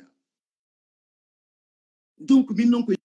gollu aduna on do en fait ko na den jaggede ko do yo yu la haraton se may no wontiri wo parce que na goto tagi goddo personne taga goddo ko théorie mabbe hande sayi ka buda ben do be jonnima livre mabbe nga jangimo hakkunde ngalla potina arabu ben fo si be nabi makadi ka juif be nga jangi livre mabbe on apotina arabu ben fo sa jangi livre arabu ben apotina kadi lutto ben fo awa dum non fo ko moyen orient non ko dum e ko fiyo non kadi dinaji din fo yaltiri to bungo tun ko moyen orient donc ko kire alla yido amerique buri ben do ka alla yido be buri amerique ka yido balejo buri en ko on ko dum piji to dum potinde takko mom yide alla rewe dina kan taw jembing arabu ha nyande jango parce que arabu ko gagno mom be fulbe kadi yahaybe fop ara inno yo wa arabu jo ko yobabe ils ont été payés jonna fiyo do promouvoir dengal arabu do promouvoir kwan do promouvoir arabu jo eren africain jo hayo buden arabu jo ma américain jo wata promouvoir culture mengo dum no taway ko fofi ni pour le fota parce que ari bawdo samba no wodi demba no wodi pate no wodi kari fo no wodi dari be sanjama saliu be wadi bal be wadi saliu afami hono en fait ils ont tout changé ça calculé non depuis 1980 en 1970 pour le ko tafu woni sabuna pour be domine de la Guinée ben ko golan be Arabie Saoudite ko yimbe akito be baye wadi en fait virtuel ko dum koy kaftano e fe ara slipa la ratio tigino yawde mano turini en fait mi simi julugo ay juldugo le sifa ben yimbe son tigi sujjino waddeni mi sibi ndari bawa makko don hara j'ai honte dum no ko li bawo gogo ko il faut no former moi j'aime pas ça moi j'ai pas envie de ça jokken culture ben mon petit c'est une wopi culture men on e wona e tafu wo e gono yo ba fi wadugo len tafu mi dan no gol dum meko ko ngaboy son fala hara ko leje kam mutu gondirta parce que ligine wata avance de sangonga afami awa fondo fulbe tigi wodno alman bakar biro en fondo be jetta no nasima be loto be jetta mbaddi gu mabbe be waddo be ya be tajindira dande on to mari pullo ya waka me ko gila pullo tanjina ko si amai heba ko falda ko farna ko zero gila on to ma pullo futa ko tafu be joni hakune ngalla kala pullo mo yuda hay selu dalen no dabbude lambe na si alla jabi kere alla ko pullo tun yidi ka ko pullo tun tagi si mo existe parce que partout il y a des dieux quoi tu vois égyptien be men wadi no civilisation dieu du soleil ainsi de suite tout cela modernité kadi ari dieu unique no kadi ari juif ben ari après chrétien be ben ari musulman be ben kadi ari africain jonko no yaltini kanko il est qui lui kanko ko colonisateur parce que mon mari tafu be nafiki be yahay be jetto e culture be ara colonise mo ka leydi makko et pourtant kambe alla be signa contrat ko goddo juste dari yidni be ko ni la hara woniri on ka yawno wartali kadi c'est fou wattana hilla e hore men mawdo golle en afrika mawdo fe mayi to ngo arranger là-bas alla tagu en fo waynaki goto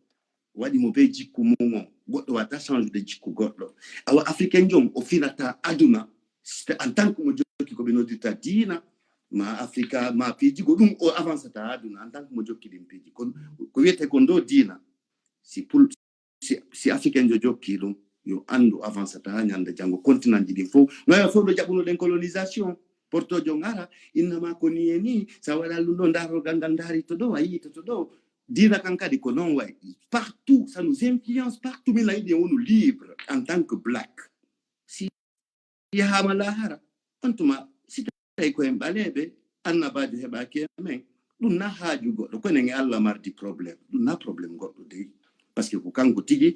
en fait ko yimbe bende inni kari ko annabajo Allah ha hande uditali hundu ko mo inni kari ko annabajo et puis bebe mention ben fo kadi be tawnali balejo haaju balejo e dina yimbe bale ko nafi yaaju mabbe dina yimbe si ala kala ko hebali patron mu awawata wonde gollowo mu kala ko wonali patron mu awata e dayne den lan fala yode arrête ko dayne ni dayne den no dudi trop mon frère en be hebay be en siko do may ko be sunno ka day sanjinde be dum awawata en la yidi be parce que be holi hore mabbe am fe ondo wete no da hammadi be change hammadi do be jonnuma inde arabujo ko fewndo wono da hammadi waddutono da puccu futa jalo mari mbaddigu yahayno da taja kafa jetta kafa taja dande goddo mais ko be adani ma iwdi tafu en be addi afrika be jetti kulol kadi wadi ka hore ma sa wada dum do huli et ça m'a connu wonirta ainsi de tout ça là. Écoute, ça c'est de la politique ancienne. C'est une ancienne politique. John Nong est tellement qu'avant ça, on reste toujours sur cette ancienne politique. Les gens qui donc, si puis du fait il dit mon frère, fouille même mina qui change de côté, avance. Avance mon frère. Nous n'avons pas de problème pour le foot. À part ça, pour le foot, connaître wakili do, netto gollo, netto labudo. Min konomino de balejo.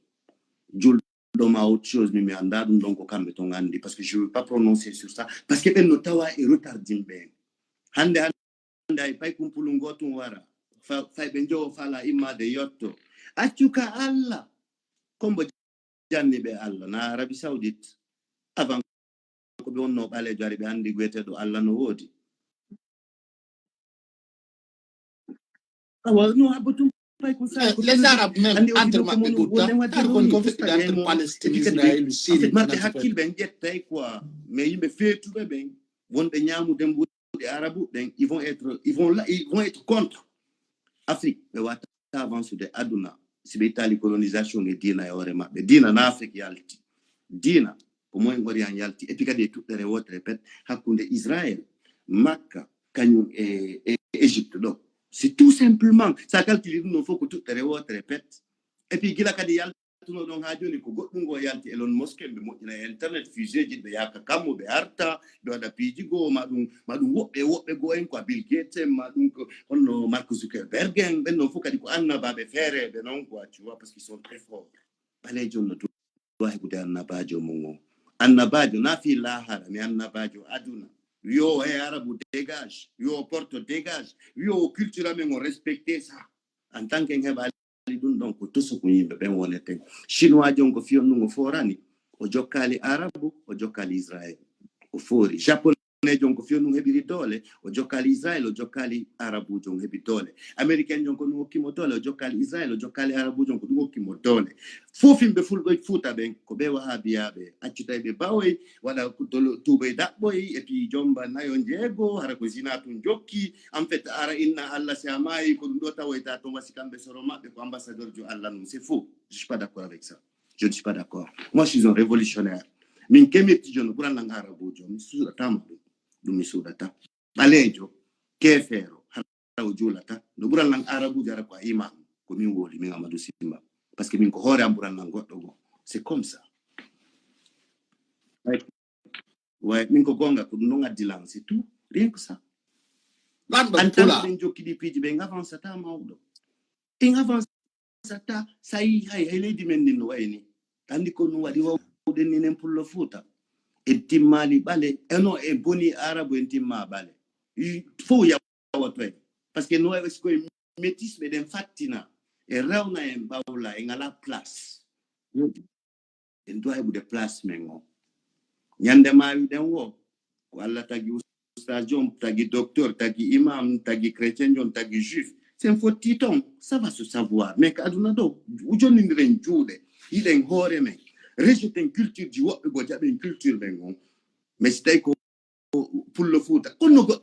goɗɗo hakkunde ma Allah konno goɗɗo heɓirta laamu o juuli wo e ɗengal goɗɗo o waɗi wo ko goɗɗo goo haalanimo o waɗi piiji ɗin fof wo ko iwri nokkugo on no wawi laamade Afrique ɗa sikkude na maccuɓe yimɓe arabuɓe woni joɗade ɗo ni inna goɗɗungo et puis a wurayama yara ɓe hulɓinma a wata wadde free a wata wonde free ɓe haalanama ko soro maɓɓe yahaali arti kamɓe tigi ko ɓe séditoraki guite maɓɓe ko fenoɓe parce qu'ils n'ont jamais été là-bas c'est des menteurs des gros menteurs aussi ko fenayɓe molnaɓe ils n'ont jamais été à l'ahira hande ɓe meeɗa yawde toon ko théorie ɓe joguiti ko juste écriture windaɗo waali ɓawɗo e nanno o mo sunni deftere on tigi feeta e ma sofie deftere feeta e ka ɗum no waɗede tous les jours on tigi feetata o ɓurta heɓde jawdi ma o towa sama kala wingi ronki ɓawɗo ari ko ɗum ɓe hulɓinirta goɗɗo a susta wadde et puis yimɓe waɗi en yika a waɗani ko mi faala e ngolo enen africain ɓe en tant qu'en hoolaki hoore men ko to soko yimɓe watte mais les ennemis des africains ce sont les africains parce que ko africain ɓe woni yawde Arabie Saoudite woni yawde Jérusalem ƴettoya en fait ɗenkande maɓɓe ton ara lorra en kamen ɓe sali wuure enen africain jon colonisation on gaynino joni ko religion on ça c'est trop chiant c'est des choses que je ne supporte pas parce que penale ɗen mi ƴettata tuma mayɗa woyiya min koko mi yiyata kon face à face c'est ce que j'ai besoin min nami komojo de min mi jaɓata ɗum je suis ouvert d'esprit mi jangi en fait Camilo la ngandi ko wonton la ngandi ko woni kon ka Torah la ngandi ko woni kon ka Bible j'ai étudié j'ai fait des mi haydi ke kadi je connais la vie donc awa sama kala wingi enen africain ɓe ɓen ko yon ɓuytu seeɗa en fait affaire de arabe o wonon bestu ɓalejo on tuma on laamoto si ɗum ɗon woopi ko la hara ɗaɓɓuɗo so mayi après on laamoyto aljanna ton si vous voulez le reste mi ala haalanda kadi c'est fini.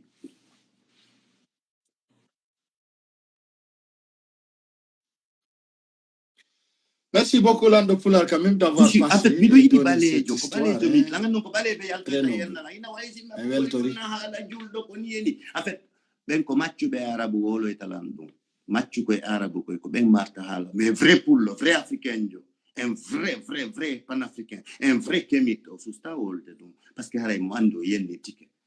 mi yedda noon ƴettuɗo baaba goɗɗo ɓuri bammum après o ara e o yeddangol konngol ngol yewtuɗen ɗo ɗum no la ngandi haray pay ko saare mi accitima ayi hande la ngitti mustaji anni haray kadi si wi ɗum ɗon la yiɗi futa jalon fo lan teddini maɓɓen lan teddini dina kan lan teddini tout le monde ko woni min lan fala e sukaɓe heyduɓe ɓen yoɓe yaltin hakkille maɓɓe on arnak sukaɓe heyduɓe ɓen yoɓe yaltin hakkille maɓɓe ɗin arnakji ɓe pottin ɗum do côté mawɗo ko ɗum retardini pullo fuuta hande ni boy hay si a jangi karate a heɓi ɗaway moƴƴinde bombe si goɗɗo no hunjiɗa fatiya ko kanko ɓe ɓurta respectude et pourtant si ɓe fewtini on jannguɗo fatiya bombre nde ɓe fettinay mo a fatiya makko watamo sauvude anno moƴƴinowo bombre nde wawi fettinde on fettinaynoɗo bombre nde e hoore on janngowo fatiya awa janngi wosi no ɓuttama na janngayɓe grouantundu waɗen heɓude nden duwa heɓude janngayɓe moƴƴinayɓe bombuƴe moƴƴinayɓe piiji moƴƴi e bonɗi waɗayɓe piiji yaadayɓe yaaduna on na en wuuru en fait andi ko no en gurda wonde wuurde ni ko gila kamil o yalti ça peut-être il y a 1500 ans et 2700 ans et ainsi de suite quoi tu vois ko 1700 ans ɓaawo ɗo wonɗen wuurude en ala wuurude le monde actuel min mi tawaka toon de min ko simba minnete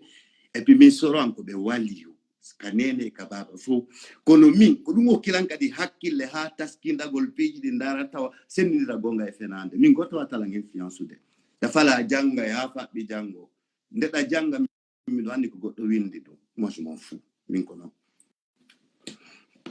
haray respect à tout le monde haray tawi ɓeɓe mono dow yeyi ya ciao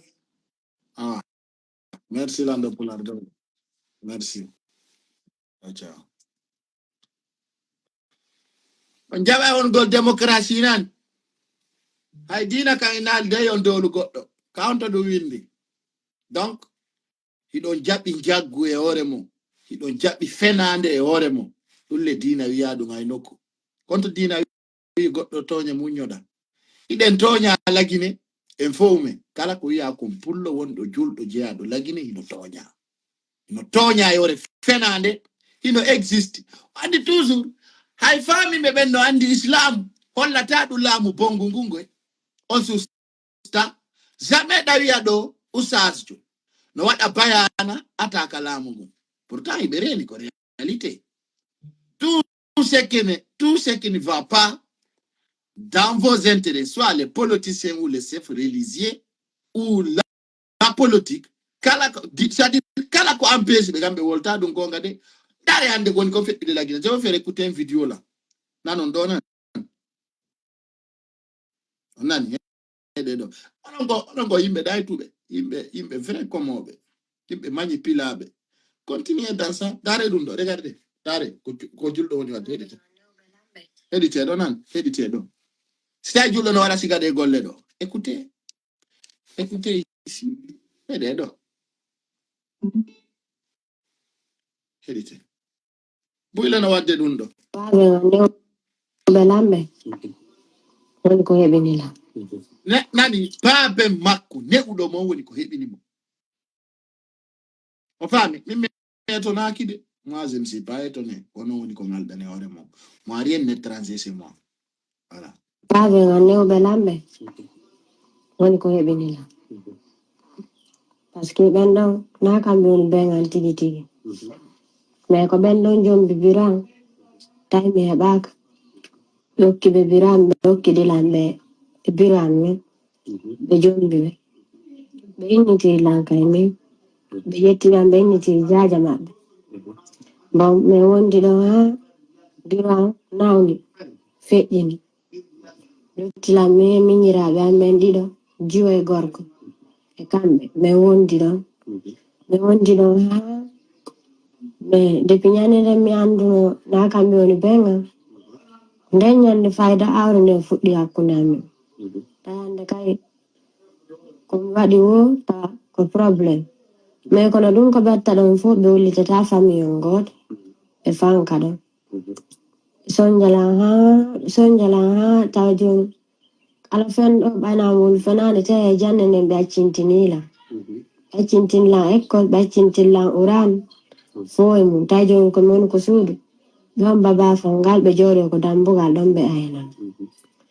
ɓayno woni nde ñande mi yehi ka jande mi miñaji unko ɓe payi ko nguru ngon mi yewti ka jande min adi tawi ɓe wulnude ataya ɓe ñetti ataya ɓe hokkori men deuxiéme min yari on sahi mi yehi we'itugo ka leydi kamin waltoɗo ɓenni won waltako ka leydi o jinnano ka leydi on sahi mi yari ataya ha min gayni mi yehi mi waali ka danki ɓaymi sustaɓe ɓe hulɓinayla mi waali ka danki ɓayno woni weeti bimbi tawi koyɗe anden fof no moddijija wude anden no itta pantalon on kay no seeki komi wattino ko mi landiɓe min ɓe explicanan kawo on sahi ɓe inni lawol mi diru takko maɓɓe ɓe mari kotiraɓe dow ɗo ɓen ɗon komi haɓata kon fof mi ara mi hollita ɓen ɗon kono ɓe sela ɓe jokka haaji maɓɓe kamɓe kay mi ari ka ɓen ɗon mi lutti ɓe mi tawi ɗon ɓeygu maɓɓe min yaasi modi mo ari o innaylan faalayo min yiidu ɓe inni aw modi maɓɓe ari mandasi ɓe wolno mandasi ɓe wolali deuxiéme fois kadi mi ari hollitugol ɗon kay mi lutti ɓe watti joni no ɓawi ɓe andilan arde hollitugol ɓenna mi yaltataka suudu ko ɗon mi wonata ɓayno wonɗon no ha won toon fayda won lebbi nayyi to taylan nder ton ɓe jaɓata hay defugol mi yata joni makiti mi defata fus on sa noon mi nawni mi yehi ka laptan la première fois taw on sa ɓen ɗon no a ko kulle reedu ɗen o wondi e mum min arti ka suudu mi naati kadi fayin ɓe waɗi ko ɓe wowi ko waɗugo ɓe soka bafanga mi jooɗo ɓe wona ko dambugal mi wona ko suudu wonti ɗon kadi ha netti kay fayin tawi nawno hande tiiɗa e tun woni min iltiti kadi fayin on sa ɓenni a waɗemo test ndaare docteur ɓe ɓeyni ɓe waɗi test on ɓe ndaari ɓenni a ko reedujo mo 4 mois 5 mois tun fayda on sa maɓɓe inni a ko hondotuma non joni o arta o ƴetta karne on sa ɓenni o joni ɓawo heeɓi 5 mois haysiko janggo wari o ƴetti karne on no moƴƴi on sa min yiltiti ka suudu ɓenni o inoma ɗo o joni noon en ala yadde fiwata goto sipsol en ala yadde ko antu woni yawgol si a yehi noon naya waɗu indiyan ka karne a innay ko Alpha Oumar Diallo min Alpha Omar Diallo ɓenni hi ko aya waɗa inde on sina ɗum sa arti a taw tilando ko laɓi ki wonde o mi andamo mi lan yeynomo ko kafewal ka koto anɗa komin yeyayno ɗon o arayno ɗon sodugo ko kamɓe makko andidiri na menen ɗiɗo ɓe faalo e minnu kon ɗon fi wata joni famille o andu ɗum naba ɓe ko kaso ɓenni yo minnu kon ɗon min kay mi yeyi toon on sa minni kon ɓe windi ɗum ɗon mais ɓay docteur jo hiilan ɓenni o a minni o laaki kun jun ko wowli kon ɗon on sa joni ɓayta e ɓengu directeur on ala ɗon ko ɓen sarsi ɗum ɗon ɓenni o joni yaw bimbi lekki kinga arana e janggo mi yiltiti mi ari ɓe landi lan konno windireno ɗa minni ko koyno ɗon kono mi windi ko ɗum mi windi ɓenni o aw mi naati ka suudu kay fayimɓe ombi woni ha weti bimbi mi yiltiti ɓenni yaw kadi toujours ta innude ko minni aw mi yiltiti mi yeeyi tawi ɓengu directeur on haalnama fi probléme o ari mi yeeyi ka suudu menen tunɗiɗo ɓe landilan mi wolali ɗon fuy mi fanki ha ɓenni o wolnan kon kan a wuuri seeɗa a maya e poma wolnan kombo waɗuma ɗum min wallitotoma sa wolanilan minni ɗo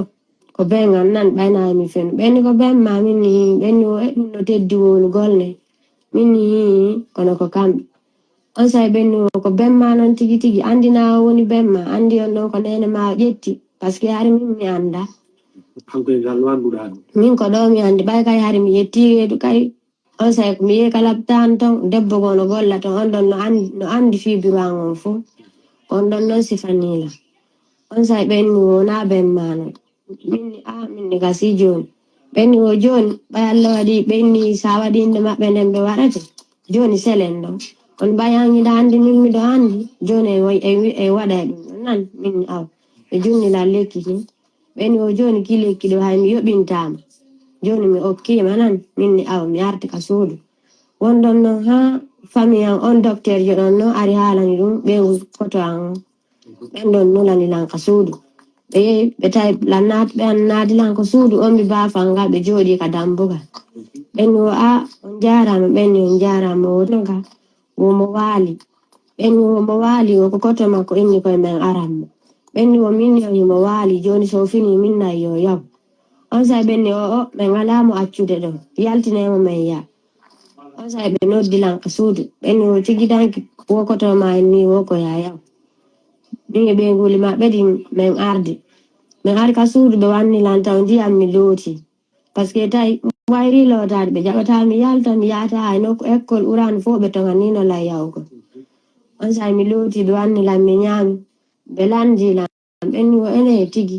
min naniri ni wonde ka sowiɗo minni mi fanki ɓenni o wolan min gon kan ko Allah ɓuuri wulɓinade minen ɗo ta hulumen mi fanki ɓenni wolan min gonka accu wolna min gonga